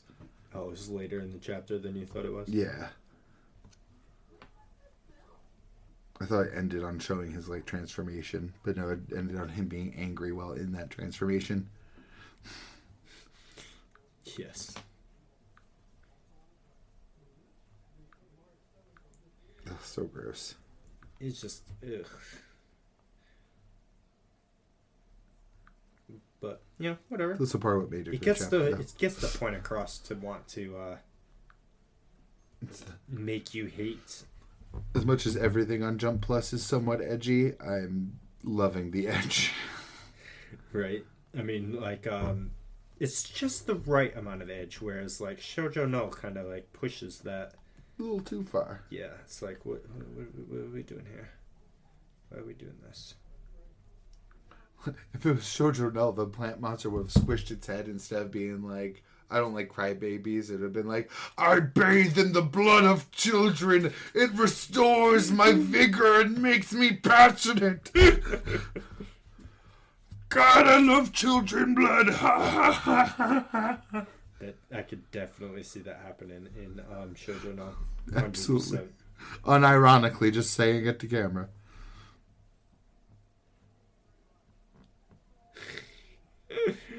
Oh, Jesus. That's pretty much all to say. I mean, I'm really liking it, though. Yes, it's definitely one to stay type deal. You know what I mean? Like, one that I'm going to continuously watch. I almost feel like I could scale my enjoyability of Shonen at this point. It's like, it's a little less on the action and cinematography than a Kagurabachi, but more in the intrigue side. I think it scales to this in intrigue and scales to that in action. That's funny. Power scaling narratives. A new level of toxic. Bring it. Bro, your story doesn't even hit a 9,000. Oh boy. Putting numerical power also. For narratives. Speaking of 9,000. I would do it though, because I would love to give some like a 0 rating. Right. Fuck your narrative. Speaking of over 9,000, the sad news. Yes. Yes. A legend passing. Yes. Akira Sadly. Toriyama. Literally every anime fan's childhood. Literally every anime content creator that I know put something out about it, which is deserving because it's like literally what you said, especially in the West. I mean, obviously, Japan is a different atmosphere because you grow up with anime in Japan. But here, entire West, though. The entire West, especially our age. Obviously, everything west of Japan. Yes. All the way back around to Japan. Yes. Like, globally, everything outside of Japan, DBZ, and Pokemon. I saw a post I was trying to put where they're like, look at this celebration of like Toriyama's life that's happening in Mexico after his death. Community Notes was immediately like, this was actually, I think it was Colombia. Don't quote me on that. It wasn't Mexico though. It was actually Colombia. It was actually years ago. That's like even more mind-blowing. It was a literal parade with everyone dressed up in like the old school Santa outfit, like the blue with the white armor and shoulder pads, doing like a march together in that outfit. Goku was at the Macy Day Parade as a blimp like last year. And these weren't even like prompted from his death. These are just literally celebrations of Dragon Ball in general. I don't know if it happened. The Tokyo Olympics happened? I think so. I have no clue. I don't follow it at all, but I remember when it was... This is an Olympic year, though. Oh, so I remember when it was coming up, people were like, oh, Goku's going to be like an announcer for it or something. I think they did do the Tokyo Olympics. I think they did. I was like, that's cool. But, yeah, dude, like, everyone... There was a point in time where Dragon Ball Z was the only thing Toonami was playing during the week. Yeah. When Toonami had the 5 to 7 block, they played an episode of Dragon Ball, 2 episodes of Dragon Ball Z, and an episode of Dragon Ball GT. And that was their entire block. And then it went back to Cartoon Network shit. And then Saturday nights, Toonami had, like, their own... A bigger block, and then Adult Swim would also play anime. Yes. But I'm just like... That's what got me into anime. Dragon Ball Z. 100%. Yeah. Can't give it to anyone else. And... I mean, there's other things I picked up around the same time, but there's nothing quite like Dragon Ball Z. Yeah, I mean... The influence it had on other things, too. Whether they pulled directly from it and put it in their stories or not. People... So many of the manga creators that we're reading right now... It was the new blueprint. Yeah. And it's just... End of an era, in a way, but not. Like, kind of. End of a legend. I wouldn't say end of an era. Because his era's already kind of ended. Yes. And DBZ... Naruto became the new blueprint everyone copied. Yeah. And it's just... It's sad to see, especially because... Based on... Is the... I don't know the medical term it was for, but it was basically like a blood clot formed in... Yeah. But it seemed to have been from a head injury. So he probably hit his head on something and he fell. And then when you're old, those kind of things, again, don't quote me on these. These are things I've heard in passing. This is not something official that I read, but there's people speculating that he probably had some kind of head injury because the thing that he died from typically occurs in head injuries. And it just forms... it basically like bleeds into your brain and then blood clots form in your brain or whatever. And it's unfortunate. Because he was 68? Yes, he was definitely not past 70. I think it's somewhere in the 60s. Yeah, I believe I was hearing someone say 68. But it's sad, man. Super sad. Sad to see the legend go, but I don't think he was even actively working on Dragon Ball right now. I think someone else has been drawing it for a while. Someone else has been drawing it, but he probably still like... Oh, I'm sure he's involved somehow with story, board-in maybe, or something. I mean, he had other things planned right now. He had other works that he was going on, you know? He still does all the artwork. He did all the artwork for Dragon Quest. Yeah. And then something Sandland, yes. Which is a manga he did before Dragon Ball that just got an anime and a video game, too. Yeah. So he had stuff being planned, so it's unfortunate. So rest in peace, Akira Toriyama. Absolutely. But the passing of legend. Oh, another thing too about it, which is honestly kind of just a damn shame. So many posts making like memorial posts about it, but it's just AI art. Yeah, I've seen a lot of that. It's like you can't just like do a quick Google search and just like post his art or something from the anime.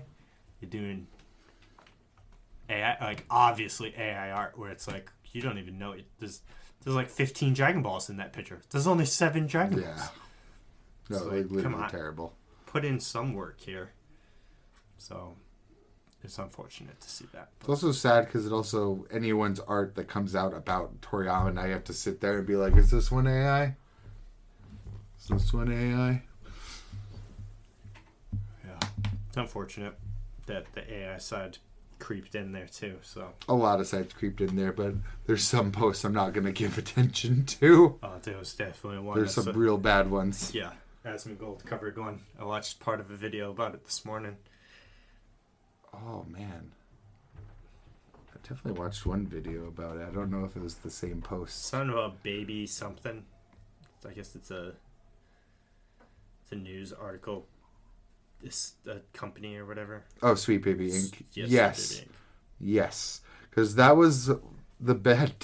some of the bad takes that I wasn't going to go over is everyone bringing up Mr. Popo. Yeah. Yeah. It's like, fuck off. I also saw a really incredible rebuttal of it that I actually just saved, that Mr. Popo isn't even a depiction of a black man. He's the depiction of Makala, which is like a Hindu deity. So, big middle fingers to that whole crowd. Yeah. But fuck him. Fuck him. That's why I was like, I don't even want to give that one attention. It's such a fucking clown show. Yes.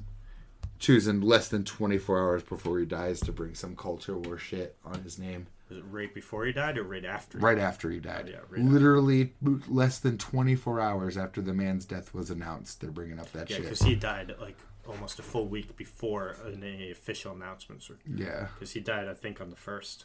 Yeah, this was less than 24 hours from the official announcement itself. Because they're literally like quote tweeting one of the announcements of it, like, and then put it as like their banner or something. Yeah, they put it as their caption being like, "Don't forget about his depiction of black people being bad," It's like, and no one cared. Yeah, nobody. Which is good. So fuck them. Rest in peace, Toriyama. Absolutely. Did you read that, Spy Family? I finished reading that Spy Family, yes. Oh, yeah, because you did start it last week. I did, yes. You know, it's funny, too. I was like, yeah, I just didn't finish it. And I went to go finish it. I had 3 pages left. I was like, so I've read this whole thing. Is it This weird? is cute. I was going to say, is it weird to compliment the fit of children? Because I want to compliment their fits. I think they have nice fits. Yeah. Like, Becky looks nice, Damien looks nice, Anya looks nice. Yeah, they're dolled up. Yeah. You know, but I think it's fine. It's a professional I think it's fine, fit, too. you know I just what mean? think some It's- people would make that a weird thing. Fuck them, too. Yeah. It's like...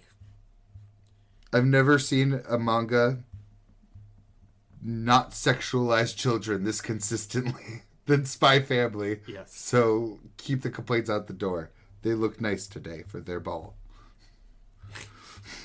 Yes, fucking Lloyd showing up, of course. I knew it would happen from the start too. I'm like, Lloyd's somewhere here. And then I love that shot. I think it's at the end where it's Lloyd and Anya being like, sorry, but we're going to win this. Yes. Yes, right there. Yep. Right there in the middle.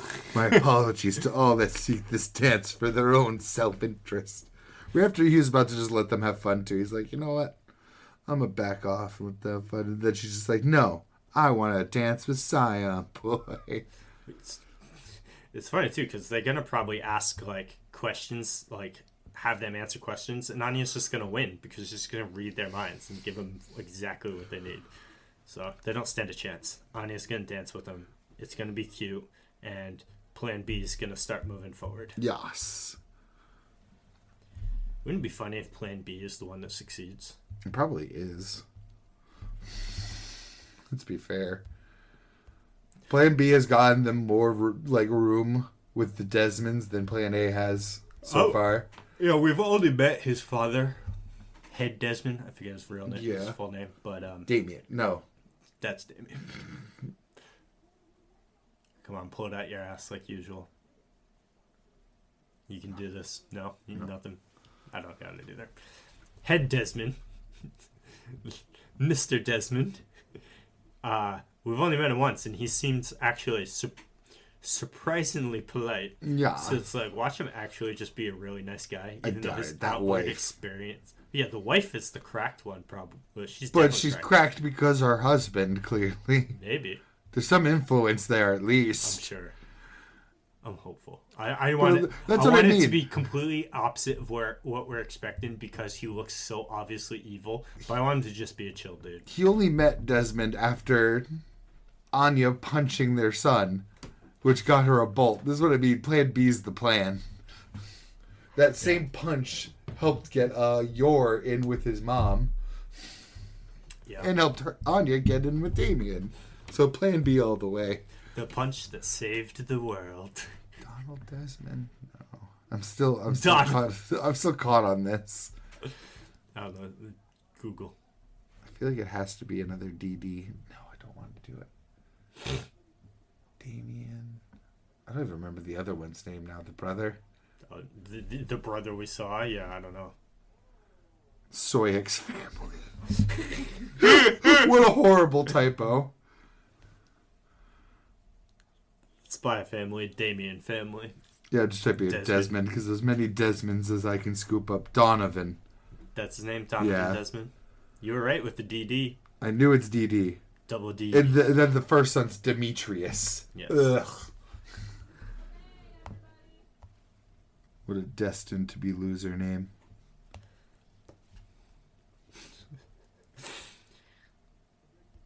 That's funny. Yeah, cute chapter. Yeah, very cute chapter. And I was just like, this is nice. This gives me the dopamines. Well, I mean, this is the kind of stuff that we enjoy when it comes to Spy Family anyway, when they slow down and they just do like chill. Though I do like stuff. the multi chapter arcs too, but yeah, absolutely. Absolutely. As long as it gives me the warm fuzzies. The fuzzy warbs. Yes. So, I've been playing the shit out of Rebirth. Yeah. Final Fantasy 7. It's so good. It's so good. And way, way bigger of a game than I was expecting.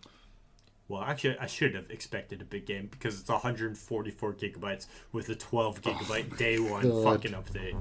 So it's 150 something gigabytes for one game. This is a really fast escalation of the industry. Yeah. For real. From Cyberpunk to Baldur's Gate to this.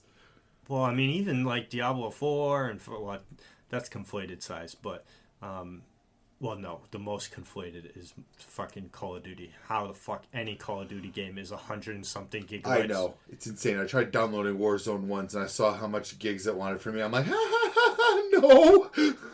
This was a casual try. You think you're getting that much of my hard drive? Which is bullshit because it's like you're using their servers for like everything.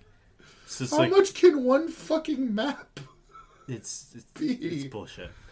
But anyway, they're all around the same, like 100 to 110 gigs. That's like the biggest game I've had is 110. And then all of a sudden, insert the download disc. It's like, ah, yes. Ugh, the download disc. Yeah. Remake had that too. I've stopped buying hard copy. Except for Horizon, because that was from my partner. I bought that hard copy. Well, even doubling down now to buy it because of all of the...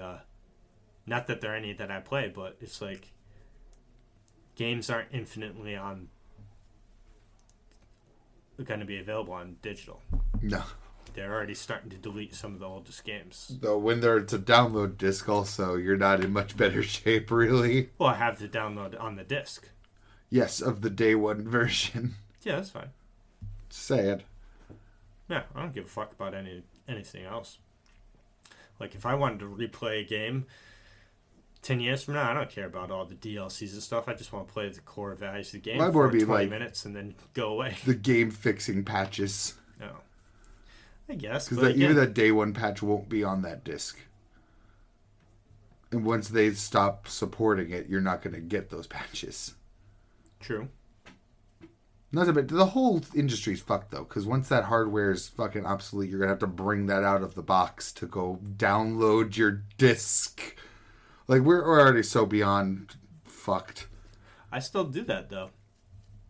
You believe it or not. Like, I have the only system I haven't touched since really it was my PS3. I think I've turned that on maybe once since I got the PS4. I never go backwards anymore. I didn't go back to my PS3 even though I thought I would. The only time I go back to my PS4 is because it's still hooked up in the basement. So, like, if for some reason I'm going to play something down there, I can.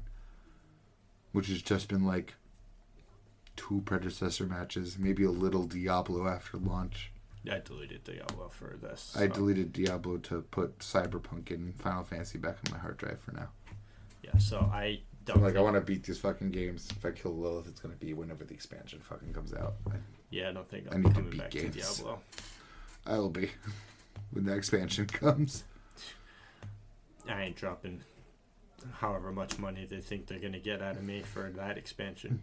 Especially with what rumors are saying they're trying to do. Well, Ruber said 40 to 100 for different packages. Yeah. Well, packages, yeah. Because Yeah. they're going to sell... Literally. They're going to Deluxe sell stupid edition, stuff Super in it, yeah. Deluxe, Turbo Deluxe, Ultra Gangbang edition. Yeah. But 7 is just...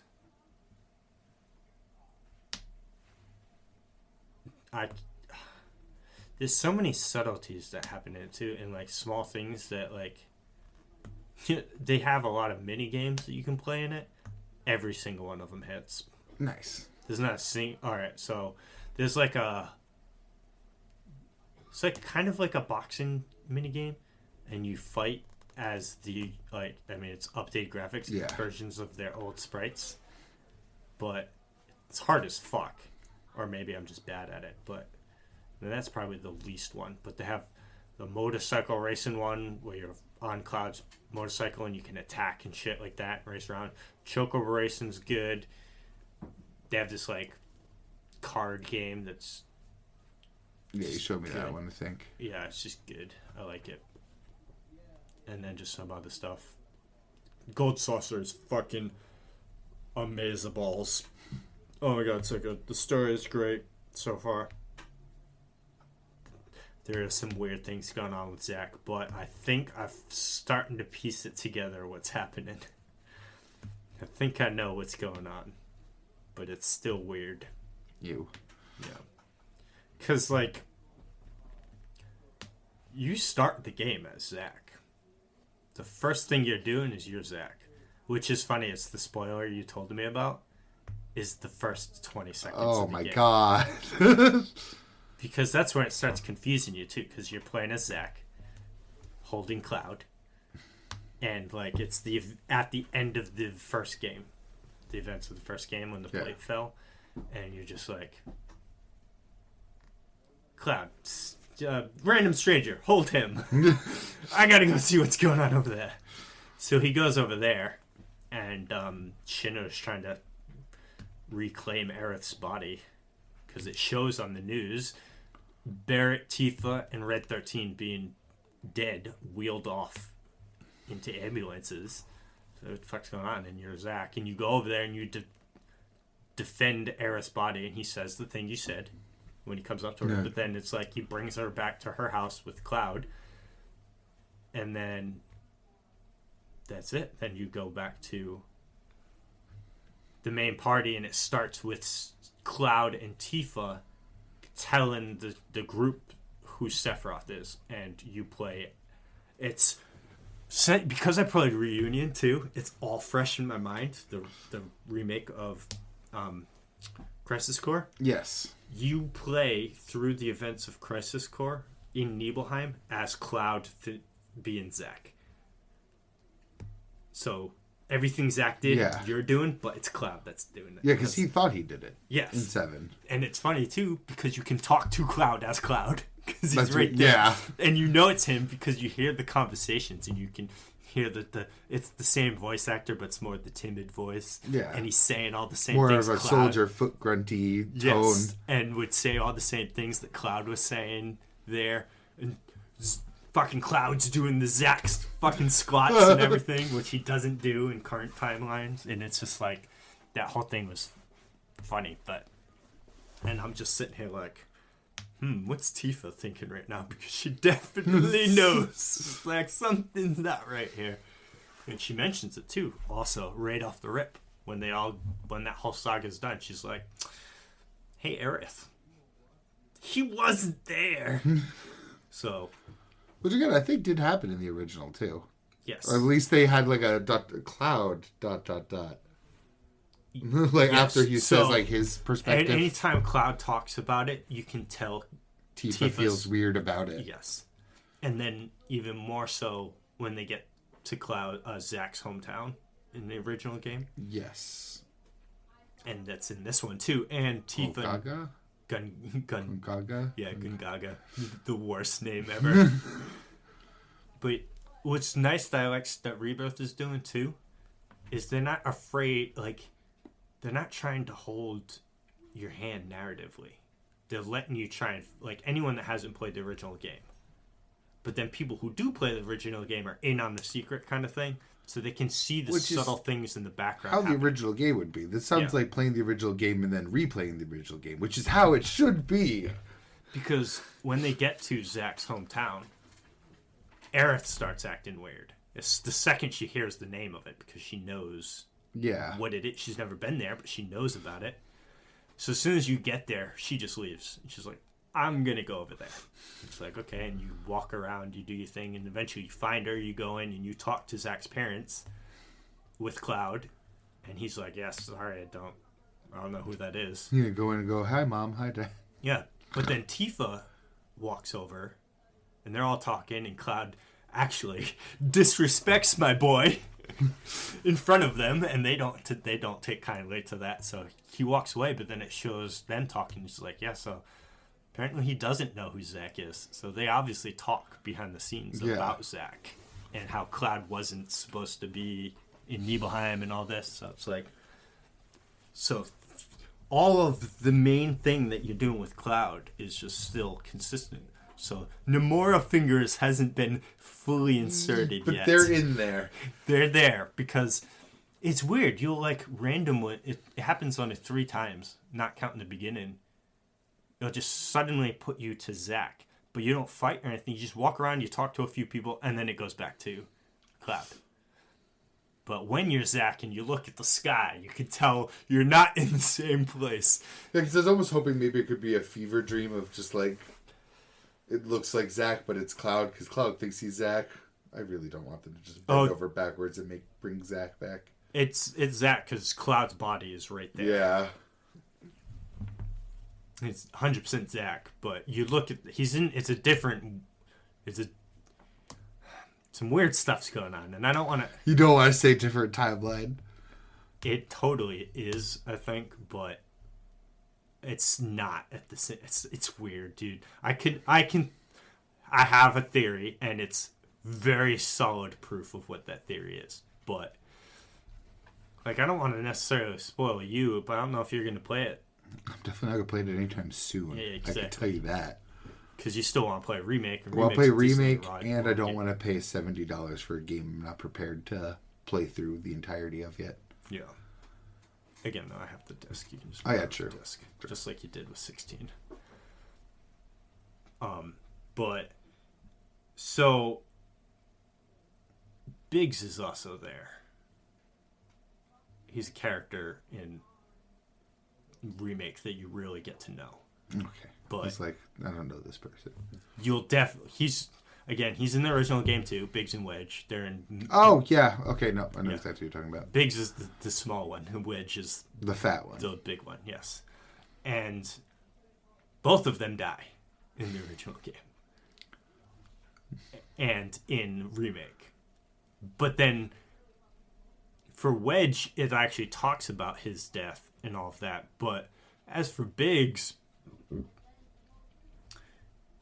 he's the only survivor in where Zack is. So Barrett died, all the Avalanche people died except Biggs.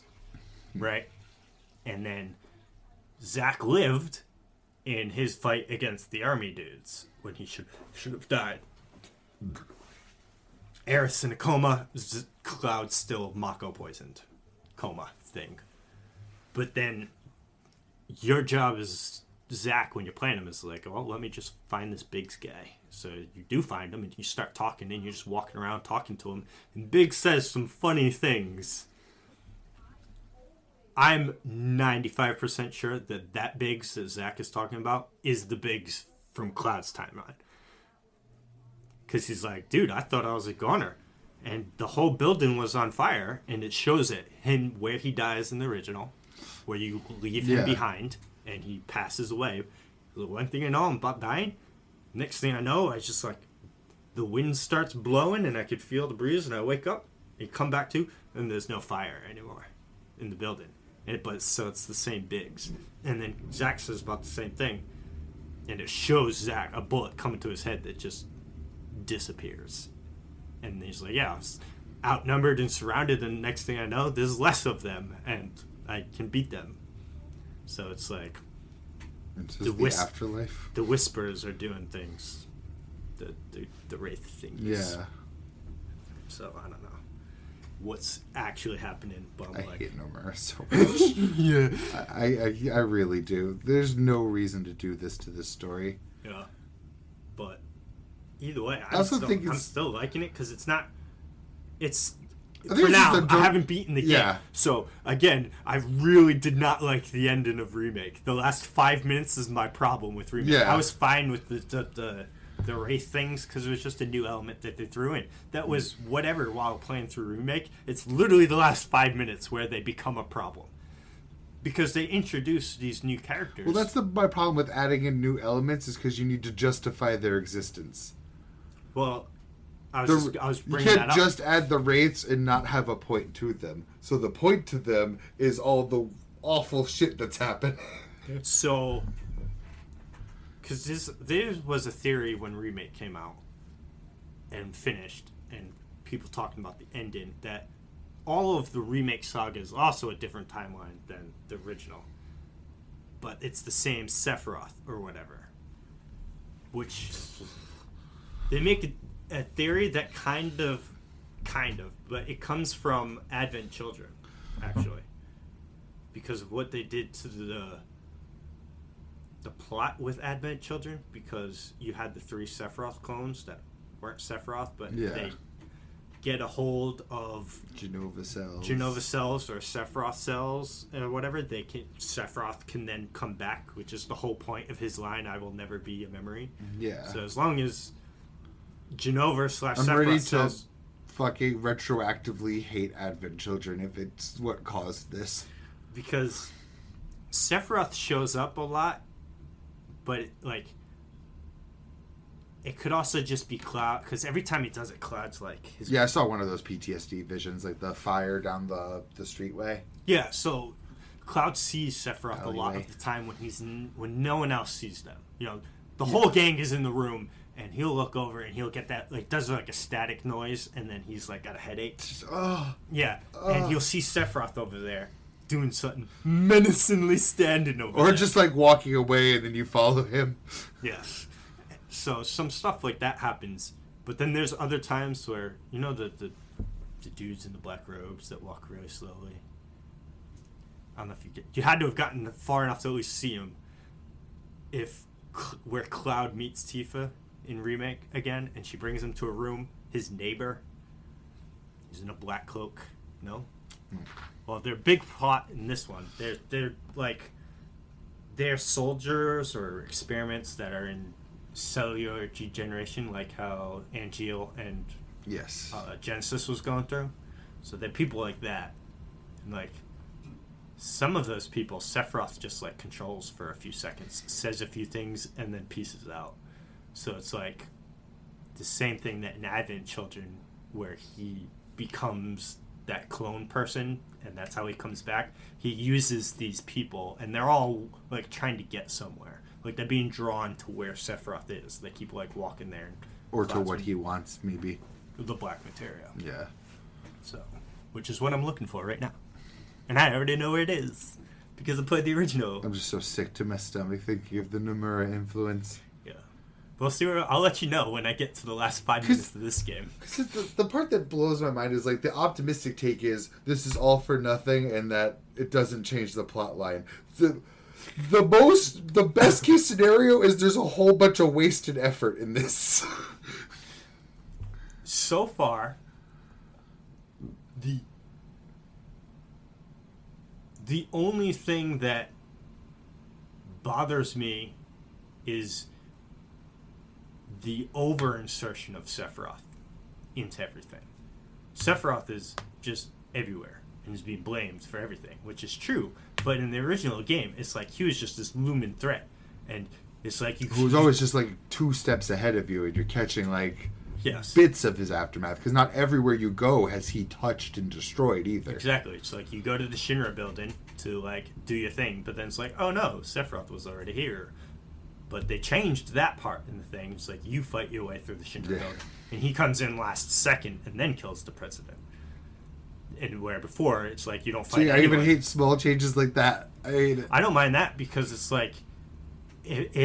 as the Shinra building as the last dungeon for the game, you're just gonna walk through it. You need to fight people. Yeah, I just liked seeing all the bloodied aftermath he left Yeah. behind, though. It was such a vibe. So they changed it to where instead, because they couldn't just end it where it's like you see Sephiroth and he just pieces out. They need a final boss, I guess. But it's like, you could have done something other than just Sephiroth. Because now this game's going to be Sephiroth again. And then the third game, Sephiroth again. I hope the third game's called Final Fantasy Re-Envisioned. I was thinking, because I just completely... Revised. Well, because all of this, like the road people just keep saying reunion. They want the reunion. I was like, oh, that'll probably be the name of the third one. I was like, oh, wait a minute. That's what the Crisis Core remake is called. Oh, yeah. So... Revision it is. Oh, no. Because you don't really see Sephiroth. You see Sephiroth in the Shenmue building, and he pieces out, and then you just follow him, and you don't see him again in the original game until he Hell's Gates fucking Earth back. Which I believe is still coming, and it's like there's some hints.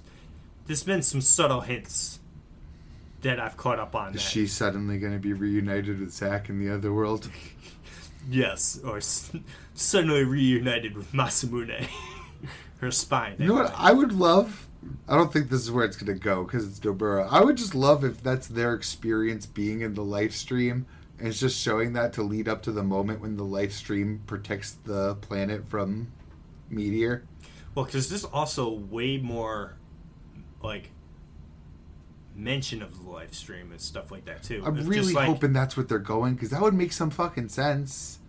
and it's also shown, because, I mean, obviously, Aerith can see things with the live stream because she's a Cetra that others can't. She's like, her people can talk to the planet. No one else can.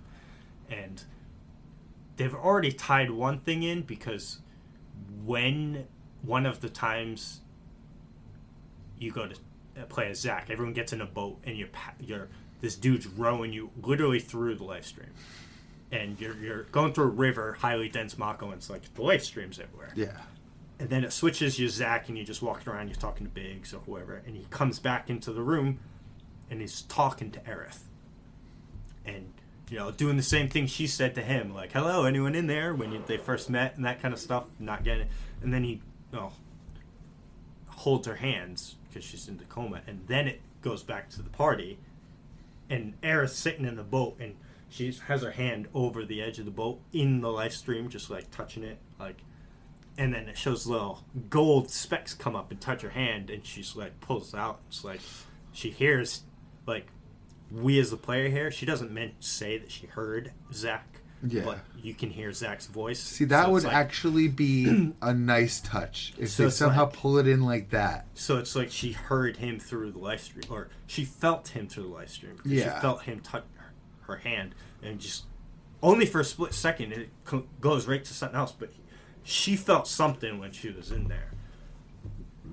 That's really the only thing I want the Zack for, is I want him and Aerith to see each other again one hopefully more time. In the afterlife. Yeah, I just want the conversation. Or it's like maybe where Zack is right now is the afterlife. That's what I'm saying. I'm really hoping it's like a representation of their consciousness in the live stream. Which would make sense that all of the people that lived through aren't alive or awake. Well, there's one thing that is different, though. Marlene. Because Marlene lived through it, and Zack's with Marlene right now. Barrett's Where's the last time we saw Marlene, though? In Remake. At the very end. I would say, is she with the party? No, because didn't they leave her with Aerith's mom in the original? It's not Aerith's mother, it's a caretaker. Yeah, what I'm getting at is, could she have died after you left? Maybe. We wouldn't know. Yeah. We wouldn't know. It'd be big sad. That would be huge sad, but it would also give Barrett more of a reason to still, like, have some narrative they changed reason. Something there, though, that I didn't like. What? Massive spoiler, though, but not really. It's not care. one that you'd care about. It's not Barrett's daughter. It's Barrett's friend's daughter. Oh. Because through the game, they're just touching, because the original game, you get the party member and then they're just Yeah. another character for you to use.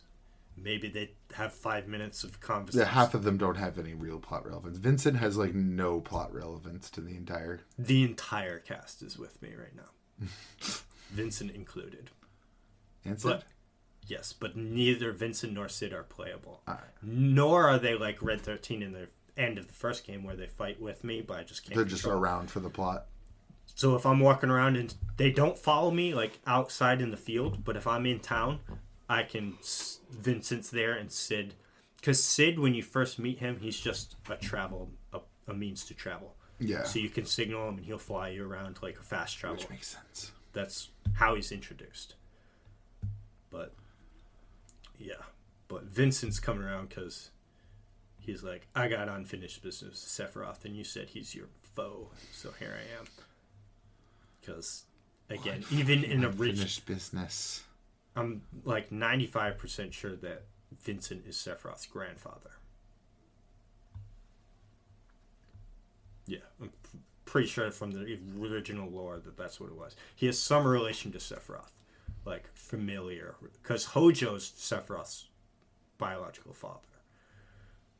Kinda.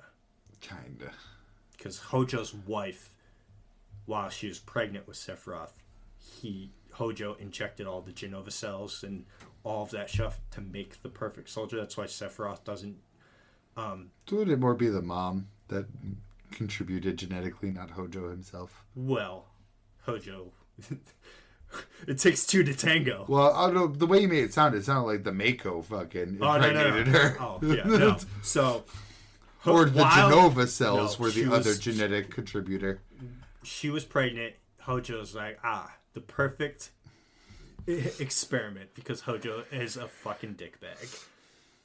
So, but Sephiroth doesn't know that stuff. He thinks that he's just son of Genova, which is. I don't know the full extensive lore of Original 7. I always thought he was just a test tube baby. So I thought that was the main difference, was that everyone else was a human given cells, but the S class were like grown from Genova cells. But I haven't gone through the first disc of Final Fantasy 7. Your man's got lost.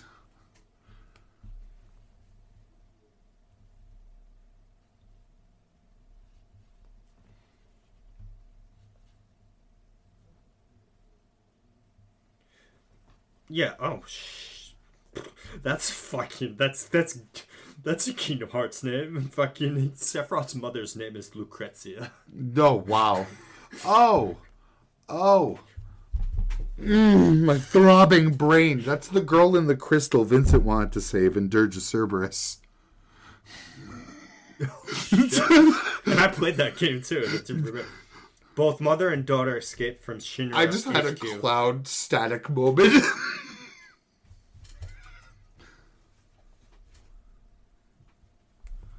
Is Vincent a clone of Hojo?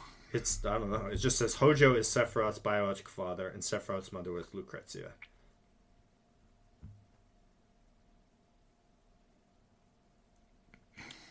I don't know. I know that they have a relationship somehow. It's so weird because Vincent also has a relationship somehow.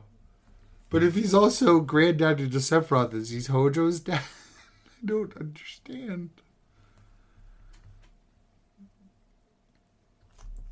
I don't know.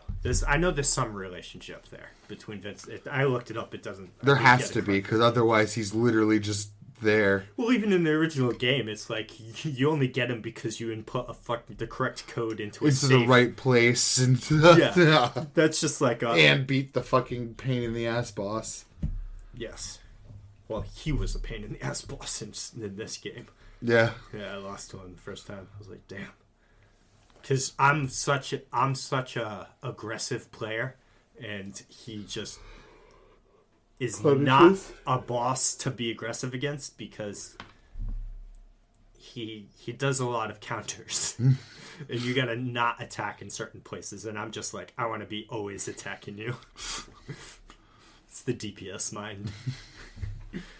And then Sid is only involved because he knew Aerith's mother. So it's like they all have loose ties. I didn't even know that about Sid, to be honest. I don't know if it's original, but that's what they're going with in this one. So it's like they're adding things to make... Because it's like... Sid has also ties to Shinra, because he made the Highwind. You know, that's his name. His name's Sid Highwind. He made the fucking... He was a big shot in Shinra that defected, I think, or something. I don't know how he got out of Shinra. I don't know shit about Sid. When I played 7, I just got to the point where he joined the party. So. And he's also probably my least favorite playable character other than Kate Sith, but Kate Sith has room to grow where Sid doesn't have much room to grow with me. Funny. Rebirth has done what I thought was impossible. You like Kate Sith now? They made me like Kate Sith. He looked fun to play. It's not even just that. It's like the character is just not that bad. He was insufferable in Dirge of Cerberus, and I just didn't care for the Maybe that's the real problem 7. is Dirge. Maybe. I would never be able to play that game again. No. Third-person shooter with horrendous A third-person aiming. shooter where you have to exit the third-person shooting to do melee attacks and then go back into third-person shooting. I beat that game, too. Somehow. I sure as fuck did it. I specifically quit at one of the Kate Sith missions. I thought I had it because it was your copy. So was it a PS2 game? Yeah. Yeah. So either I have it upstairs or you own it. Because it was definitely your copy that I borrowed when I played I don't want it back. Yeah, I don't blame you. I would never play it again. But it was alright. But they also have made Yuffie go down on my list. Really? She's kind of annoying, but she also has a lot of cute moments. Like, she just randomly sings these cute songs. Like, is it even Final Fantasy VII if you can't miss recruiting Yuffie and Vincent? Tuh. She doesn't steal your materia and run away. Tuh. Yeah. I spit at you, tuh. Missable playable characters. Me imagining us just standing in front of Nomura spitting on his face. I don't hate you that much, Nomura, just a lot. I'd spit. Like, if we were looking at him, I'd spit to the right. But not for 7, for Kingdom Hearts. Remember this spit when you go to write the 3rd Final Fantasy game. Remember this when you write the 4th Kingdom Hearts game. Because it's a thing. Oh, this is a chance for a reset, though. We're finally at the moment where maybe we can get a good Kingdom Hearts. Well, because I think their license is up with Disney, so they're stepping away from the Disney element of Kingdom Hearts. Which makes sense for that trailer they showed off. It also makes sense for their budget. So, here's my argument, though. Maybe you should just stop making Kingdom Hearts then. Maybe instead of sacrificing literally half of its identity, maybe we should stop. We should. But the problem is that the way they ended 3 just should not have happened. Nomura! It's definitely Nomura. Because Nomura hates anyone that has couples. You know what I mean? Yeah. They can't be together.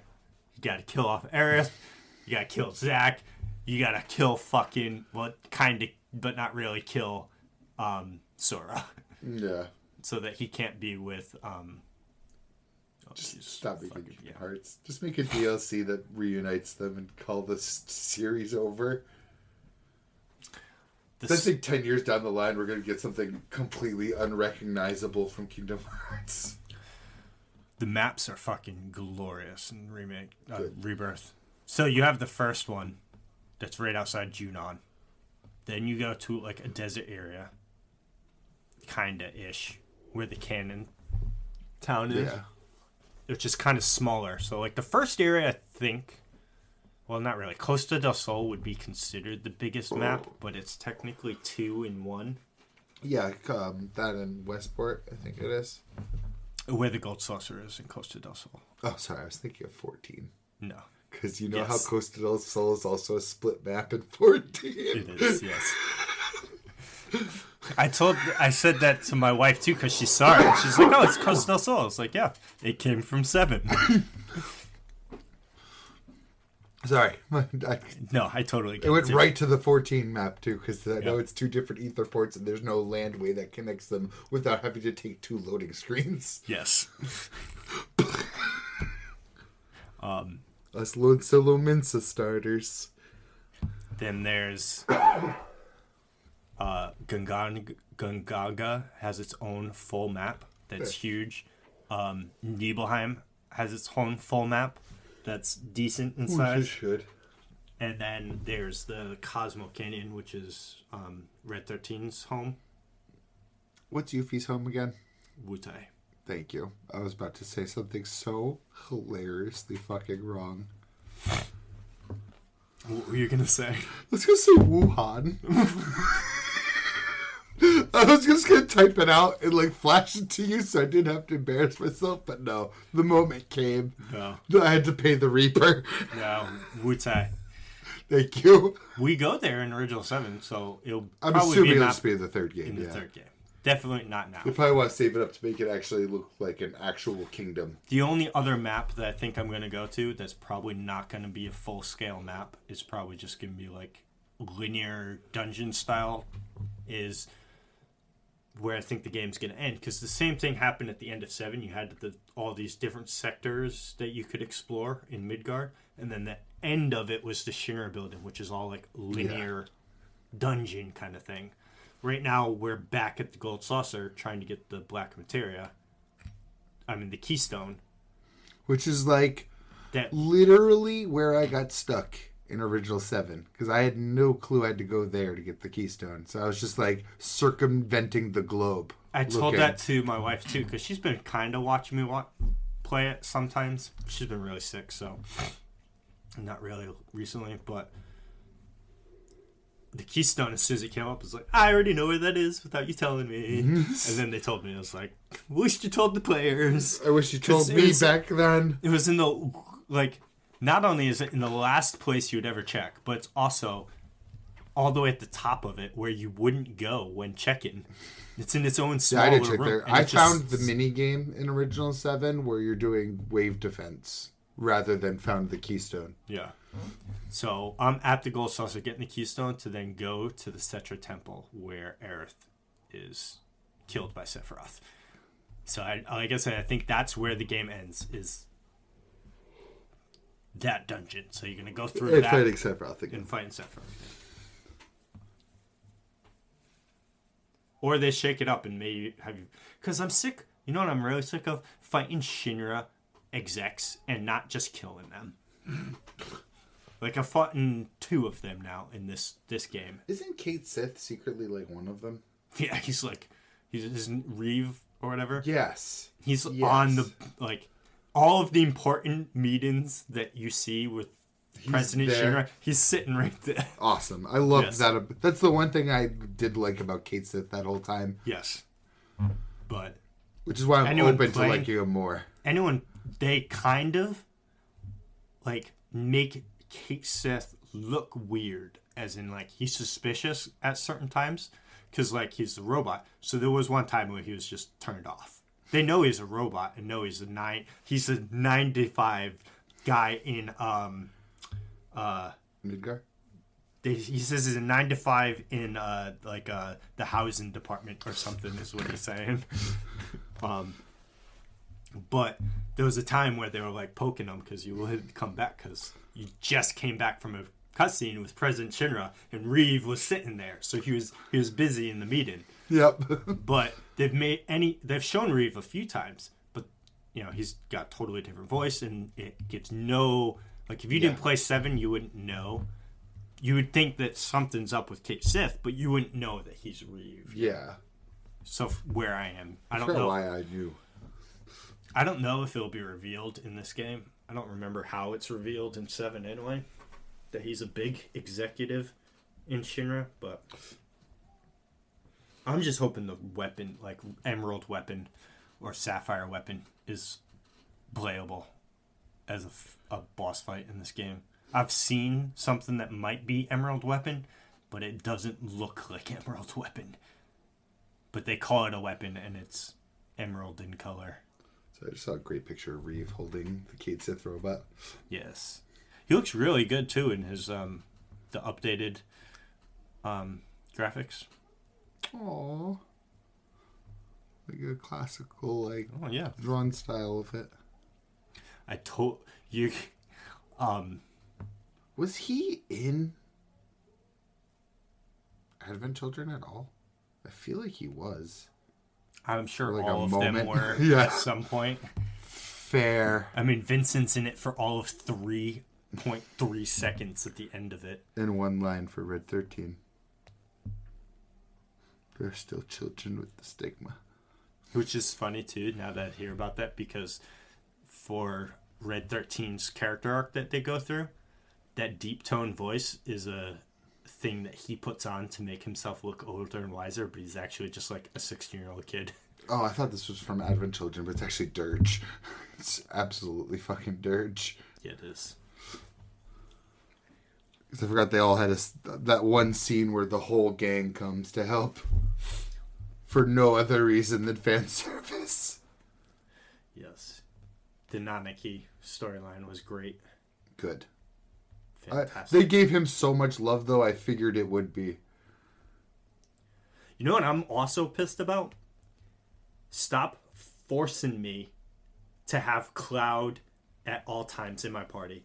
Oh, it's still true. Or forcing me to only run around as Cloud. Because you have... He was in Advent Children. I just can't for the life of me remember where in that fucking movie. Because there's times where you are running around as other people. Like the trial for Nanaki, you run around as Red 13 with Barrett on your team. It's just the two of you. You and Barrett going through the trials. And you're running around as him. There's another time where you're playing as Barrett, running around as Barrett. Then you've ran around as Yuffie, Tifa. I don't think I've run around as Aerith yet. I think Aerith's the only one. Ran around, and I did this whole thing where I'm running around as Kate Sith through the thing. And then any of the battle simulators that are in it, or any of the battle fights in the Gold Saucer, you pick your own team, and you can not have Cloud at that point. So when I fight the summons to get the summon materials, I don't have to have Cloud. Which I bet you don't. Against summons, dude? Nah, Cloud's too good not to. Oh, He I thought does you too at much least take the opportunity. I have, 100%. But, like, against some of the harder summons, like Bahamut and Alexander and Kujata, those ones, I was like, I can't not have Cloud right now. These things are way too hard. But, like, my main team, if I'm, like, getting serious, is Cloud, Tifa, and Aerith. I'm probably going Cloud, Kate Sith, Red 13. It's harder to not have Aerith on my team than it is to have Cloud. Because Aerith is just way too good at support. Just, Yeah, but you don't want to lean on that forever. Yeah, I know.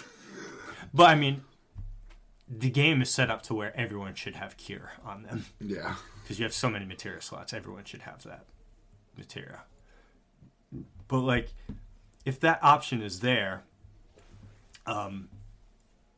we should be able to, like I Do get it always. If you want me to walk around as Cloud when doing story mode stuff because it's based In his perspective. fine. Yeah. But I should be, with so many characters now, especially There the should next be game, some threats where like the other Power Rangers can hop in and do it on their own. like for remake, I was okay with it because really, you had to take one person out at a time because the only playable characters was Tifa, Barrett, Aerith, and Cloud. Yeah. Those were the only ones in the original. And Red 13 at the end, but he was just Unplayable. assisting you. Yeah. Now in this one, you added Red 13, Yuffie, and Kate Sith to the lineup. And now, in the next game, yes, Aerith will most likely be removed because of But no one wants Sword to play to Spine. Aerith anyways, let's be real.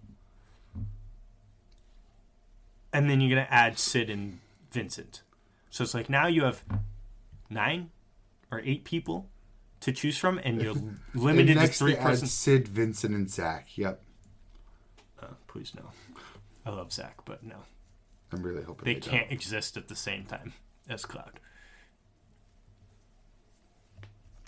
Cloud remembered Zach Hey. a little too early, but not fully, because when we go to the Nibelheim Did reactor you go again, ahead? as Cloud, when we go Yeah. back to Nibelheim, he goes up there and Cloud remembers Zach when you go into the inn, he has the brain thing, and he sees Zach walking up the stairs. He's like, "Who are you?" And then you can follow him, and you go into the room, and he's having more of the brain issues, and he sits down, and he starts seeing Zach, hearing the conversation they had in the room, in the inn, but it doesn't show his face. It just shows up to his lips. Yeah. Talking, then he sits down, and then he sees his whole face, and he calls him Zach. He's like, "You were my friend. How could I have forgotten you?" But he doesn't remember him fully. Yeah. Just briefly. And then he remembers again when they get to the reactor, and he remembers that they all fell off. Tifa, Cloud, Sephiroth, and Zack. They all fell off into the water and were brushed away. And Zack, because when you're playing that, you're playing as Zack. So Zack's the one that gets separated from everyone, and you have to fight your way back. So Cloud remembers Zack flowing away downriver. So he says to Tifa that he remembers Zack, and he was like, "Wait, what? You remember Zack? What's going on?" But she's being secretive about it. And he's like, "How could you not tell me? I saw him flow down the river. He died. How could you not tell me that my friend was dead?" And she was like, "I'm glad I held back." And he's like, "Aerith should know." Because he remembers that too about Zack, that he used to always talk about Aerith. But Tifa's like, let me tell her. So Tifa's keeping that secret. Yeah. Tifa is still the only one that knows. It's like, because she's seen both of them at the same time. Yes. Or at least because Tifa never knew Zack Cloud was there. That's true. He only wore the helmet. Yeah. She never knew the whole time that Cloud was there. So in her mind, it was only ever Zack.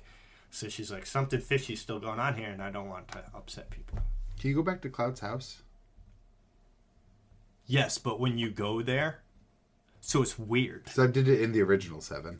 Yes, so you can go there twice, because when you're playing as Cloud Zack, Zack with the cloud skin, you can go there. Because it's funny, the game starts and you can walk into Tifa's house, and she's the narrator and whatever, she's like, "You went in my house?" And then you can go up to her room, and she's like, "You went in my room?